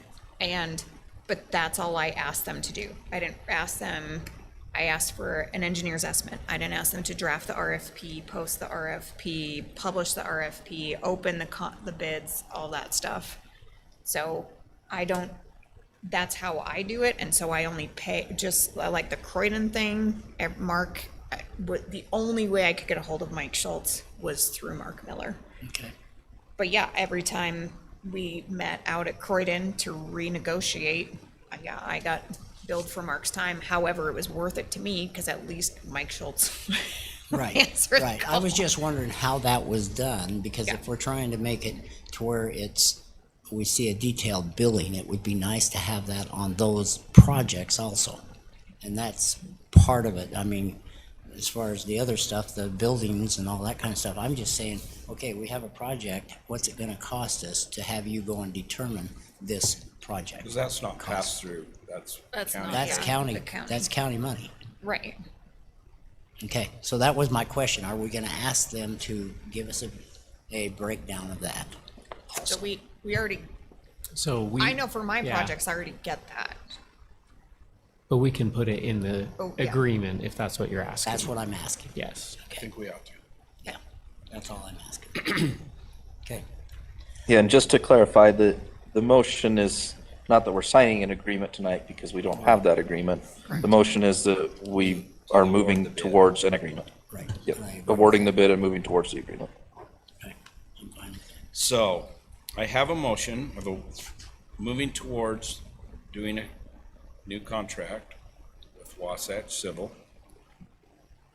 Commissioner Newton made that motion and Commissioner Blocker seconded that motion.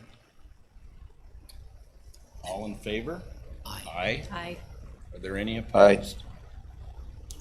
Okay, it's unanimous. Chloe? Thank you. Thanks, Josh. Oh, I pulled up the wrong. Hopefully you got all that. Okay, so specifically so on this next item, these are the names that were submitted to me before Tuesday at noon to appoint as nominations to the Rifle Range Advisory Board. I understand, and I've already talked to Mike, that he has also submitted a name, but because it wasn't noticed, that one will be on July 7th. I'm still happy to take nominations, it's just I don't have it posted. Okay. So that's why you only have the ones in front of you that you have. How many do we have on there now, besides these ones that are here now? That's it.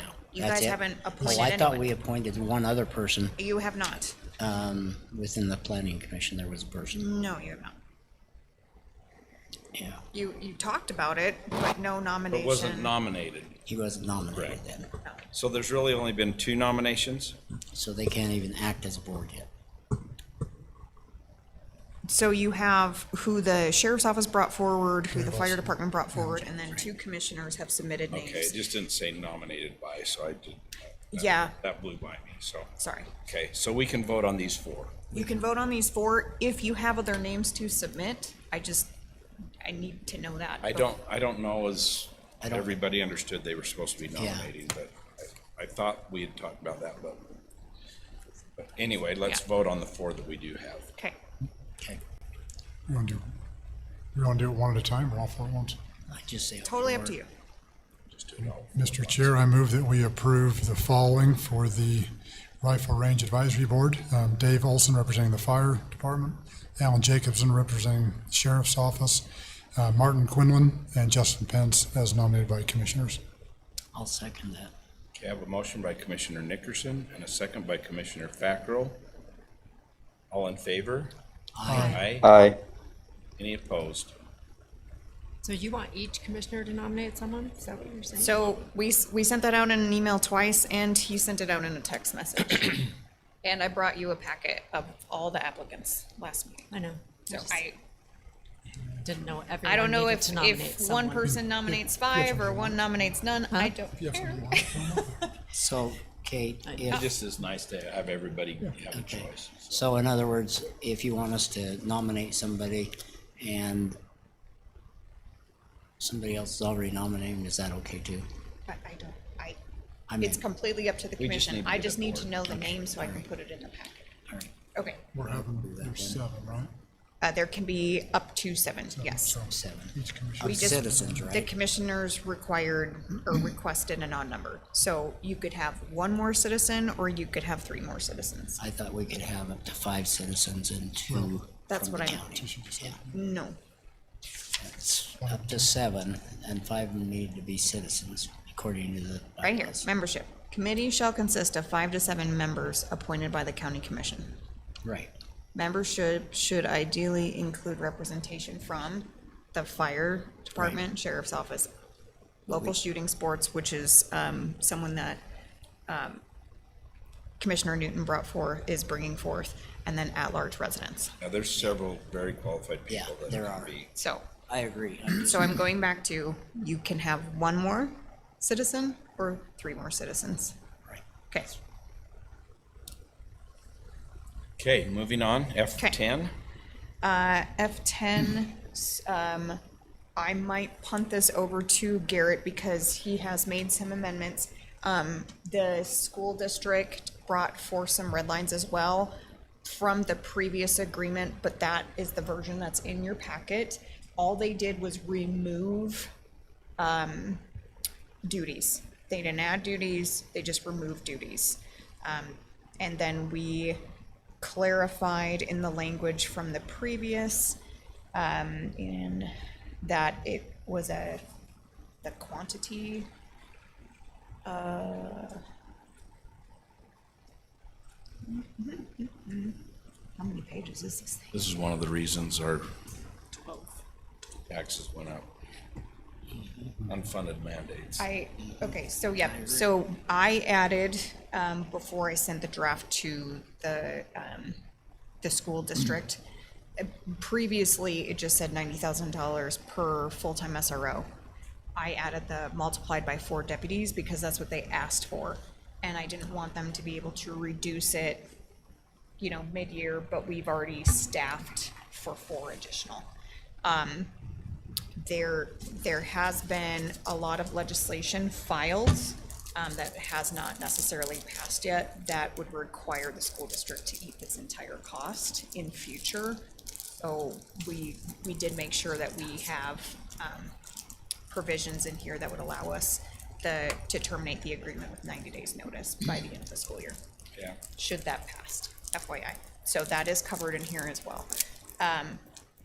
To my understanding, at least one of the things that your attorney has updated is to make sure that in here it's listed as the sheriff's office rather than the sheriff's department. Were there any other Yeah, corrections? so in section 2A, it just says role and responsibilities of school resource officers, just add in an R to clarify that.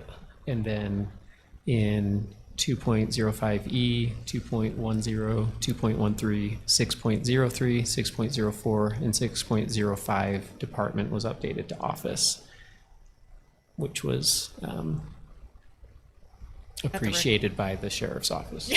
Because they are an office, not a department. Just like one of the things that the school district added was it said Morgan County School District rather than Morgan School District. That School was also District, one of yep. their amendments. And this is again another 3-year agreement, just like the previous was a 3-year agreement. And then if there is legislation that happens, then we can take out that portion of not 3 years. But Correct. It is right here in section 9. Either party can terminate the agreement by giving 90 days written notice prior to the end of the current school year. So, And then it says if this agreement is terminated during the school year by the county, the district will pay for the upcoming quarter only for the remainder of the 90 days in that quarter. okay, a question I have on it. I did not see it in here. The county, the department, the sheriff's deputies that are there during the summer months, if they're not at school, they're working for us or what? That's not in here. That's because not in here. Their dates, it's specific to the school year. Okay. So even though teachers come back to the school district here in Morgan County on August 1, our SROs do not start until the students are in school unless, per the agreement, they are in their mandatory training. Okay, but what I'm asking is we get to have them work for us during those months, correct? Well, That they're Like during the summer. They do, yeah. Thank you. Okay. Yeah, they just won't be assigned to the school except under contract. Okay. But Corey, the sheriff, is the administrator of the And agreement there to is coordinate. something in here that says that if they have a big school thing during the summer and they need the SROs, they could use them too, or is that just under the purview of the sheriff's department? It'd be under the sheriff's office. Okay, all right, thank you. Okay. So, Mike, have any questions before we make a motion? I'm ready for a motion. Okay, I move that we extend the 3-year extension to the Student Resource Officer, or the SRO agreement between Morgan County and the school district, according to the red lines and everything else that the attorney's office is taking care of. I'll second it.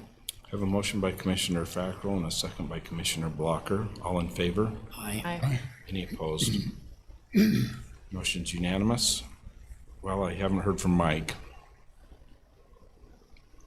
He's I was an aye Passes. as well, sorry. Okay, thank you. So this was a request from Nicole Reed with 4-H. They were requesting, based off of a grant that they had received, or a donation rather, from Cal Ranch, to update 20 of the modular cages for the small animal barn. If the county's fairgrounds budget would cover the rest of that. We're still waiting on the final amount, specifically the shipping. So my request would be that if the commission approves this, which you have plenty of funds right now in the fairgrounds lines, the one specifically listed, that you at least give me up to $2,500 to cover whatever that shipping may be. You said up to 2,200? 25. 25, okay. Sorry, I was reading 22 when you said 25. Yep, that was the estimate, but the estimate was without Without shipping. the shipping costs. I don't know how big these cages are, but There's I think you might be more than that for shipping. So Amazed they what gave us shipping an is. estimate of the shipping, which was $1,179.79, but until, I guess they completely finish the production, we don't know. Do we know what size they are? They're listed as a 96 by 24 by 18. You said 96. shipping was $1,100? 96. $1,200. And that's included in the 22? This is their estimate. But that's included in the 2,500 that we It need? is. Okay, Yep, the all right. 20 yep. Oh, I just thought you were wanting 25 because the shipping might be $250. I was gonna say, I don't think that's. Oh, no. Okay, all right. Okay, One animal? No, it's modular, so it's broken into pieces. I think it's three per cage.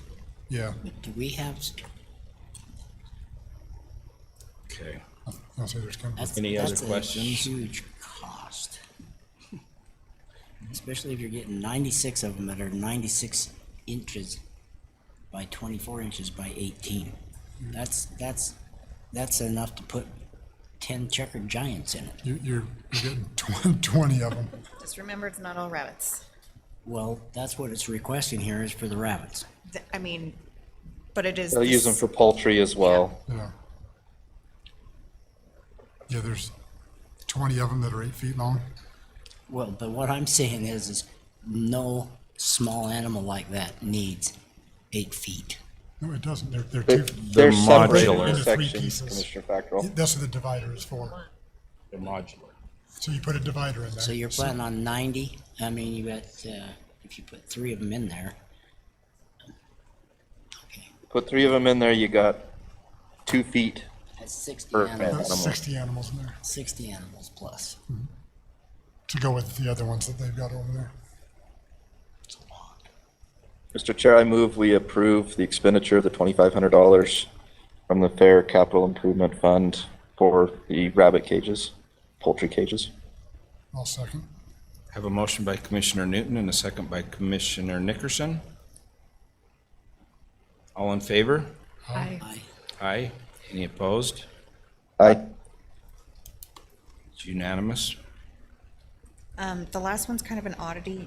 Usually this goes before the T-Tab board, but they haven't been meeting. And since this is coming up, and the commission would affirm the expense anyway. So a little back history, your tourism tax advisory budget has a set amount, I believe it's $6,000 to pay for advertising costs for events. So specifically, like they usually give money to Corn maze. the Corn Maze, Front Street Festival, car show if they ask. So anything that's gonna bring tourism in, it's part of your UOT co-op grant, so that's why it's specific to advertising funds. So as a process, they go on the Explore Morgan Valley website, they apply for these tourism tax dollars, and then usually the T-Tab would make the recommendation and it would come before the commission to approve that I can disperse the funds for that. But being that the T-Tab hasn't met and the Chalk the Block Festival, which was originally going to be put on by the property owners on Commercial Street, they found that it was a heavy lift for someone that's never done an event process through the city county before. So instead, Aaron Bott, your library director, has taken on this project to keep going with it. And so this is her request for the $1,000 in advertising funds from the UOT co-op grant. Do we know how Isn't much? that under, didn't Becky Nelson do that? Becky Nelson that requested? I mean, in here it shows Aaron Bott, but Becky was the one that's, So these emails go to Becca. Becca, Okay. because she runs our Thank you. website. all right. We know how much is in that budget? You've only spent 2,000 so far. Yeah. What is it? Out of how much? 6,000. Out of 6. And we honestly, in the last couple of years, you haven't spent it all. We've normally spent about 4, maybe at that max. But we try to keep that budget there just for these kinds of things. Okay, I'll look for a motion then. I move that we, let me get my glasses on. I move that we give the $1,000 in advertising funds for the Chalk the Block Festival in Morgan County, coming from Fund 35-4510-409-000. I'll second it.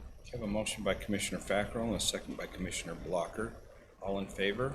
Aye. Aye. Aye. Any opposed? Okay, motion carries. I just need 2 quick points of clarification, if I may. So there was some misunderstanding on the Front Street Festival expenses this year. So the Front Street Festival is actually put on by the Preservation Society. But historically, the county has paid, they've given the $1,000 in this that you just did, but they also pay for $5,000 worth of expenses. This was their 3rd year. The first year that they did it, I don't know how that was all handled. Looking back on it, Commissioner Fackrell's the one that signed the request for payment. Last year, they applied to the tourism board for additional $5,000. That wasn't under the UOT co-op grant, so we paid for it out of that. This year, they didn't make that ask, but they still spent the $5,000. So I'm retroactively asking if it's okay that I spend that $5,000 out of the tourism budget, which is similar to what we do with the car show, only the car show revenue They actually bring in some revenue. comes back to T-Tab where this does not. But at the end of the day, I have $5,000 in bills to pay, and I don't have unilateral authority to write those checks. One year we took it from the library budget. One year we put part of it from the library budget and part from the tourism department. Okay. And so that's what my understanding of it has been, is that the library board would do, or the library funds, it would come from the fund balance in the library, and also tourism. Okay. So I would recommend that we put half and half. But that's my recommendation. Okay, I know that will make Erin see red because it's not the library's project. It's Yeah, but she's over the preservation. she's over She's his- over historical society. That's right, They are two historical. completely different things. Yeah, I don't recommend taking anything from the library fund. And And we- according to the library bylaws, we need them to make a recommendation. The board should be making a recommendation before we spend funds from the So- library fund. So I do have these funds.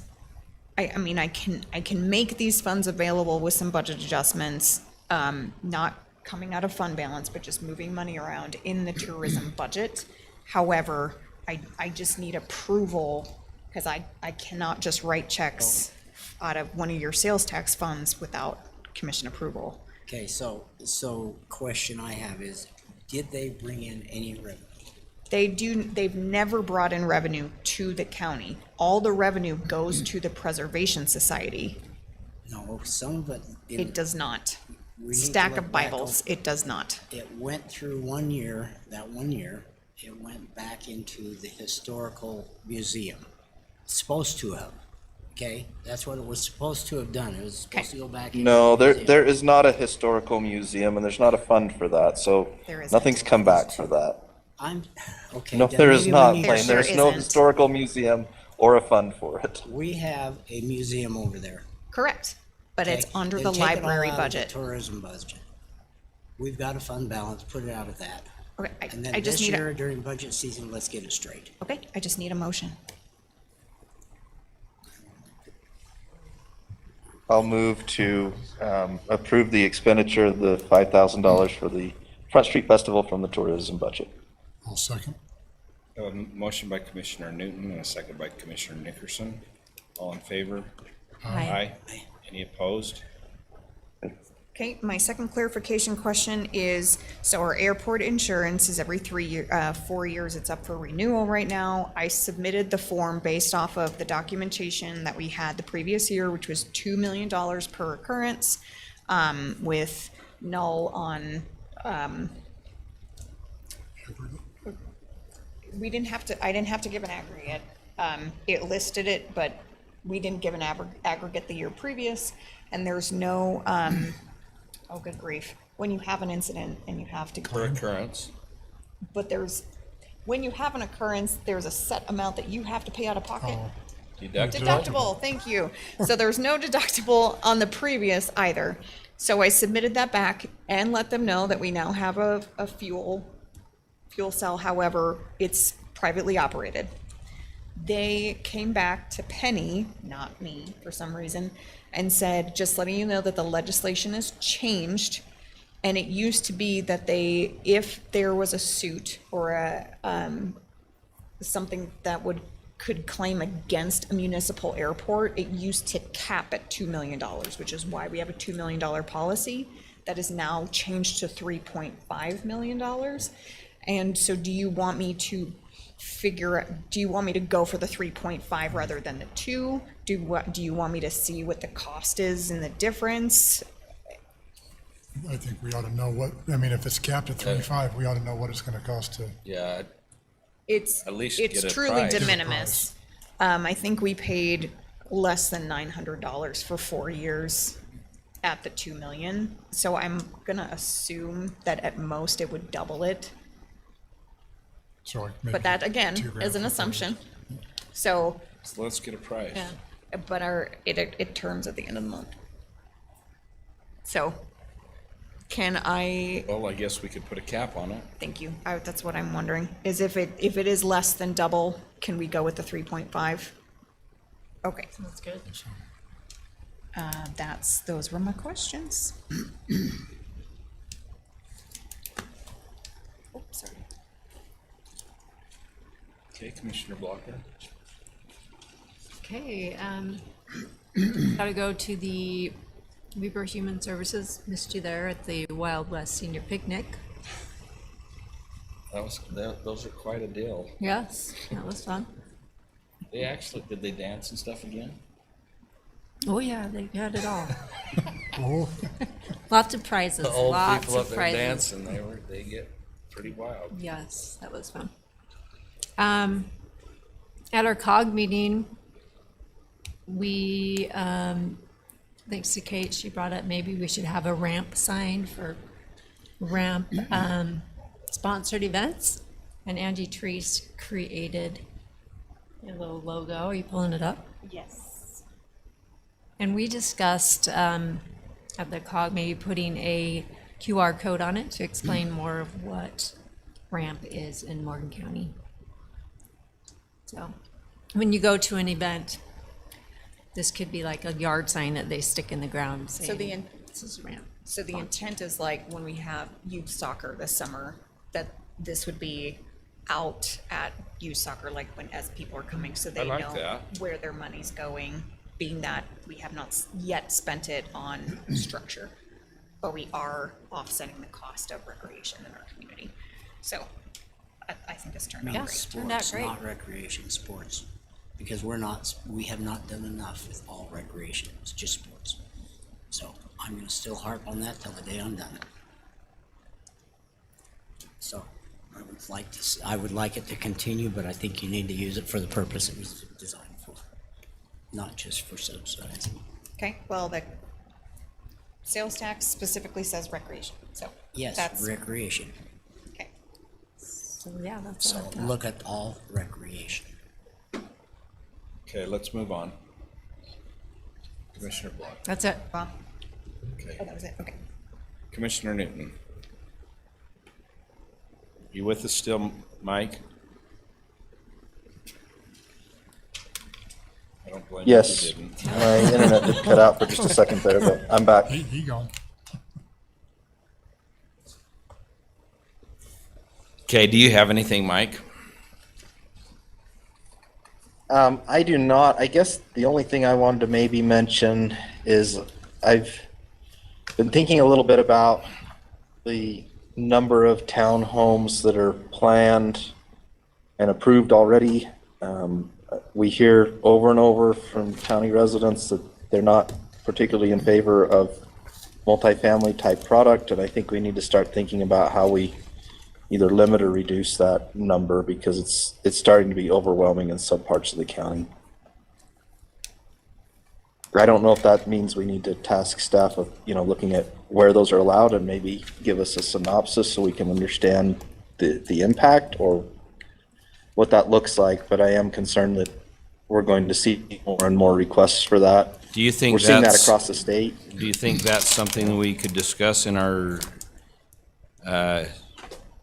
special work session previous to having? That might be a perfect location to discuss that, yeah. Maybe we could convene a half hour earlier or something, because I agree with you. I think everybody probably agrees with you. It's just coming to a head. It's become more and more of an issue, so. If I can add to that, Commissioner Newton, I did have a meeting with the school yesterday morning, and they were pointing out that they have a lot of new graduates that are going to be teachers next year, and they are struggling and just straight up cannot find housing, even in what I call Chicogden, for less than $1,600 a month. It would be really nice if we could find a solution for affordable housing. I know I hate that expression because I don't truly believe that affordable housing exists, and it's subjective unless it's deed restricted in perpetuity. But I know that our school district is really struggling on teacher housing right now. And if anyone has a rental property for less than $1,600 for a teacher, single, please reach out to the school district, specifically the middle school is the one that's struggling the most. That's where maybe we need the detached accessory dwelling unit to take care of that. I don't have any. They stay full, but they're a lot less than 16.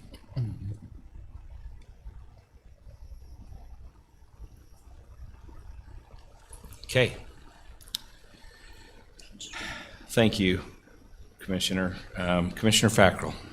Yeah, of course, Juan and I attended our BOE training last week, and very good information. If you haven't been to it yet, make sure you go. Is it optional? No, it's not anymore. But when you go to it, because I know some of you aren't going till later, that is, if you can go to it in person, I think you will get more out of it than just doing it online.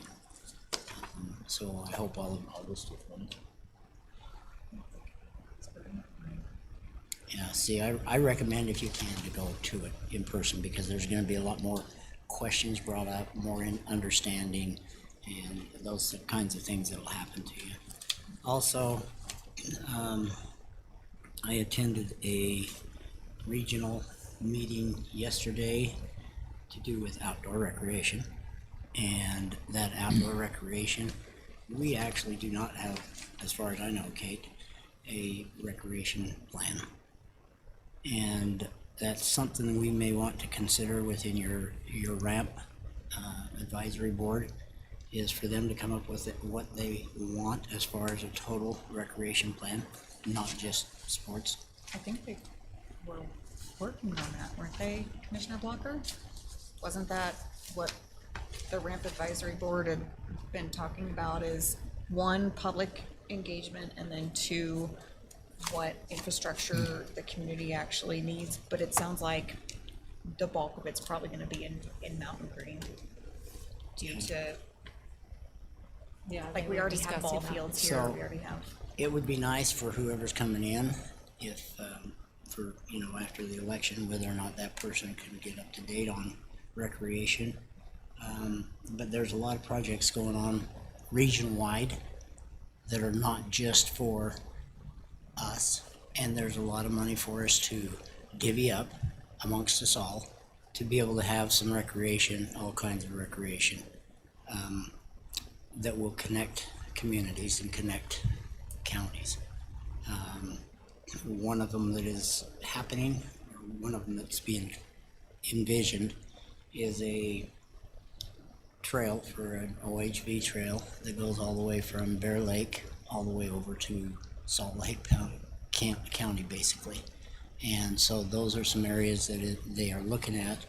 And this is a group of not just commissioners, this is a group of enthusiasts, recreation enthusiasts throughout the state, including the Forest Service, BLM, commissioners, trails people, and so forth. So anyway, that is going on, and we need to be thinking of it. There is a, of course, the 910 Ranch is having another opportunity to discuss their stuff on the 24th of June, if anybody wants to attend it. I don't have the information yet on what time.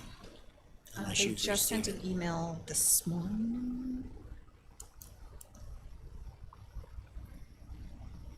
Let me see if I can find it.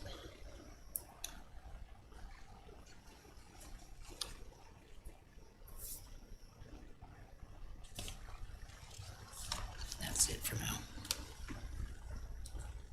Oh, yeah, it still says time to be determined, and it's at the Richens Library in Kimball Jungle. On the 24th. Yeah, but she does say time to be determined.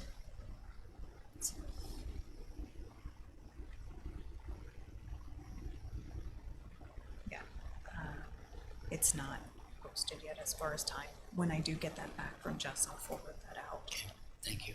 Mhm. That's it. I will second Commissioner Fackrell. We went to the BOE training.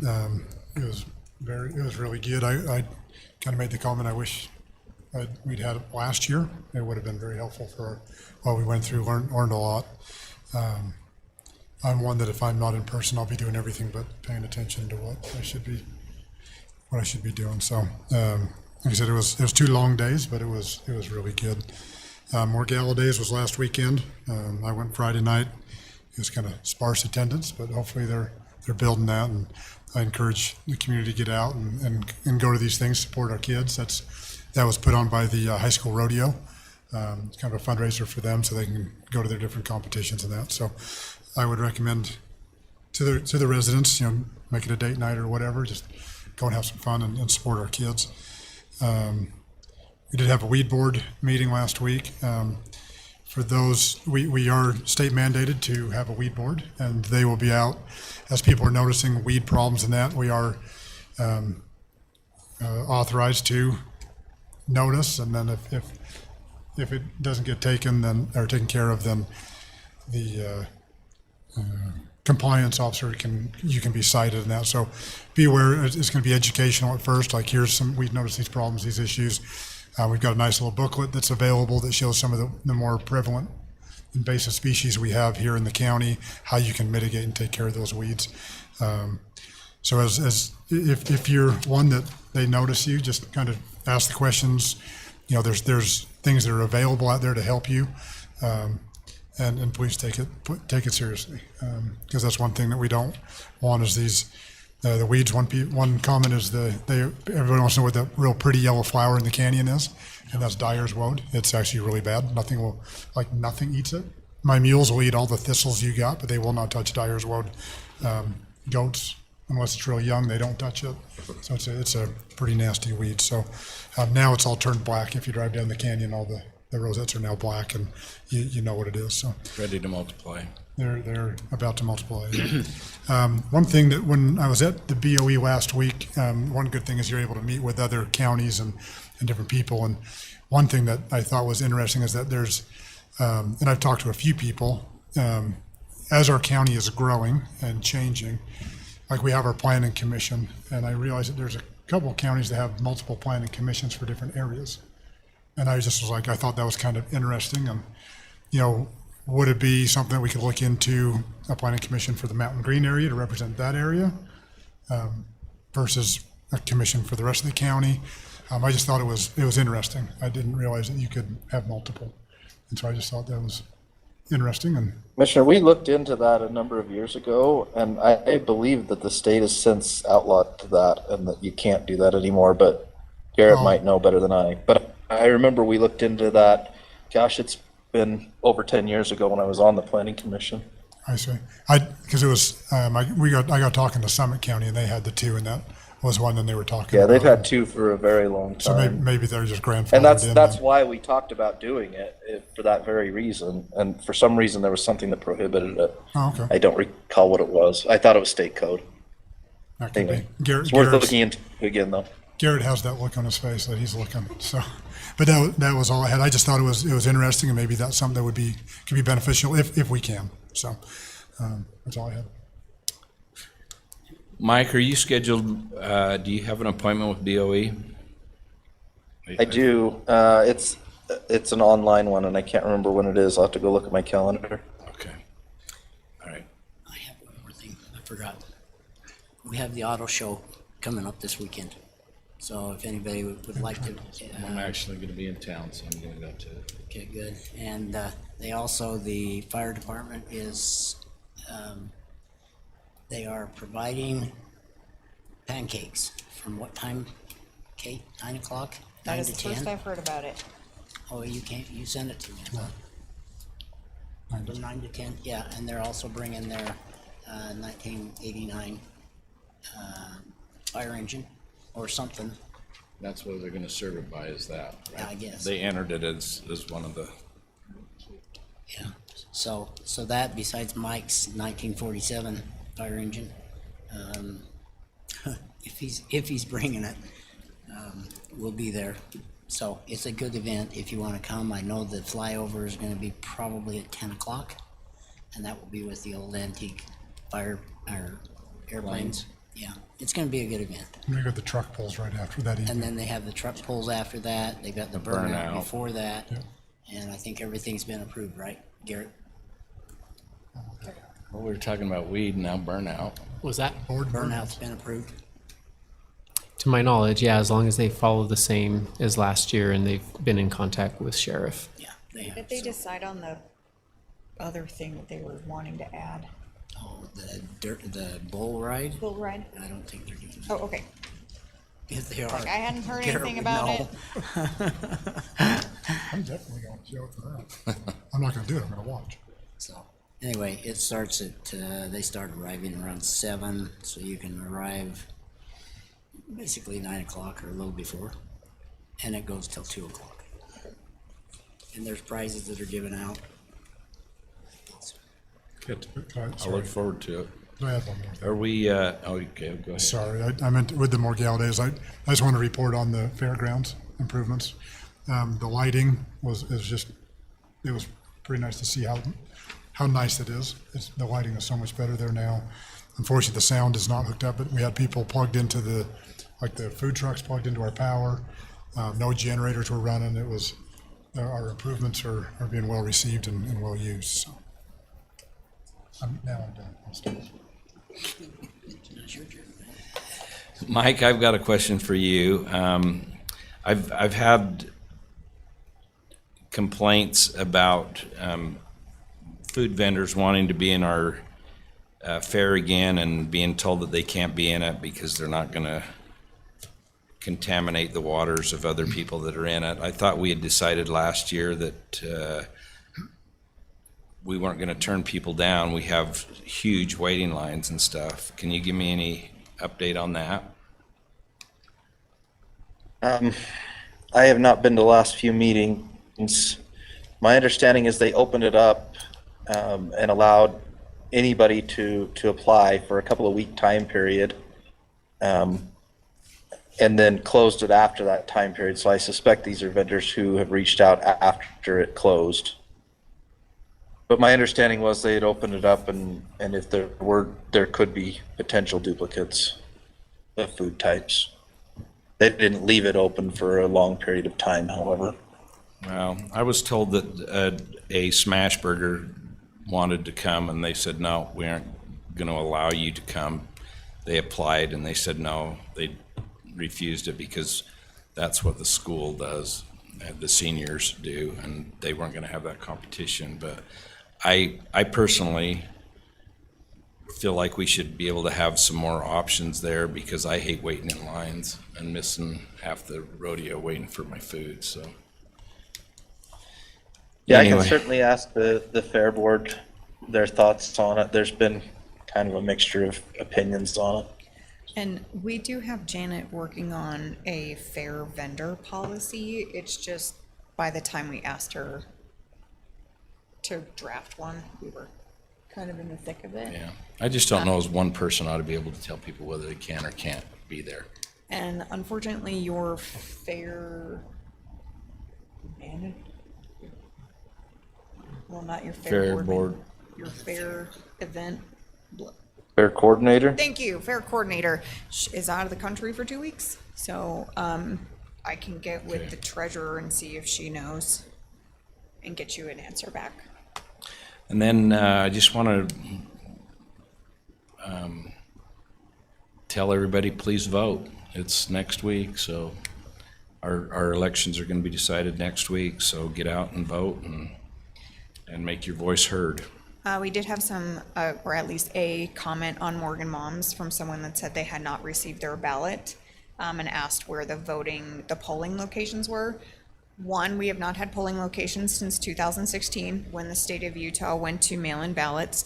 Two, the likelihood is if you have not received a ballot in the mail, it's because you did not declare a party and are possibly declared as unaffiliated. If you want to check, I'm going to put you on mic here, but if you want to check to see if you're affiliated or possibly why you didn't get a ballot, you can call the clerk's office and or come into the county clerk's office. I don't have their phone number memorized, so I'm punting to Chloe. And it's 801 845 4011. I know we'll get to one of them. 4010 and 4011. Yep. So, one, no, we don't have polling locations.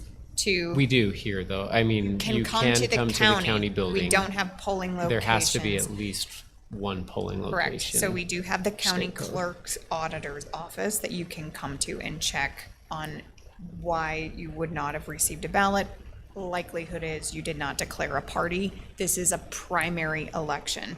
You have a Democrat candidate and you have Republican candidates.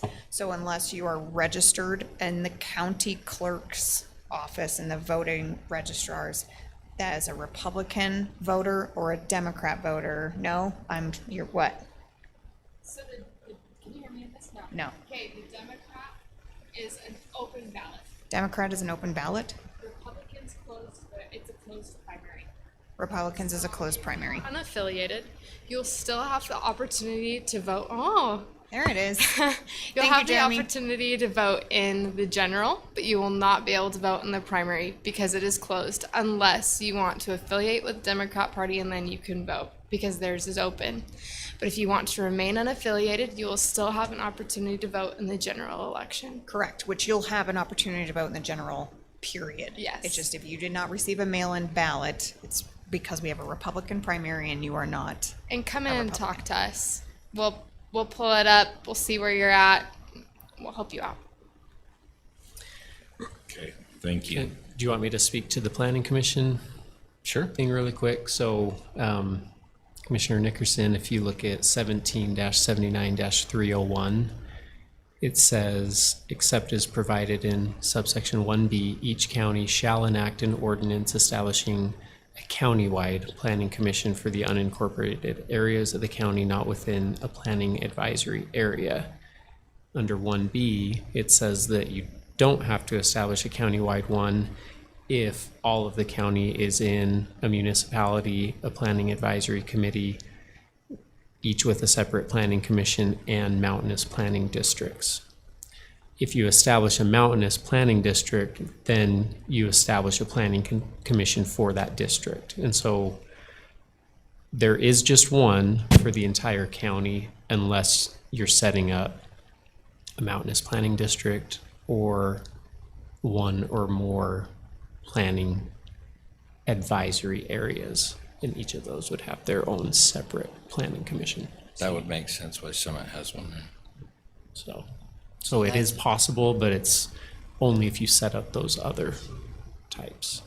And I can, if you want, I can send you the code for the planning advisory and the mountainous planning districts. So what is the advisory? So it'd be just an advisory, not like our planning commission here then? Or it's a planning advisory area. And how would that come about? I haven't researched that far. I was just researching whether we can have multiple planning commissions, and technically it's possible, but typically it's not if you have one for the entire unincorporated area of the county. So it's one of those other two items, mountainous or advisory. Planning advisory area. And I'm assuming we need a closed session. Am I correct? No? We have nothing further to report. No movement. On you.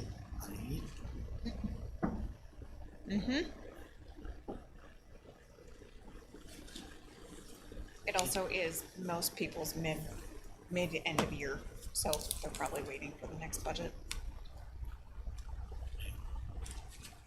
Okay. To adjourn. Thanks all. Have a good evening. Thank you for being there, Mike. I know you're on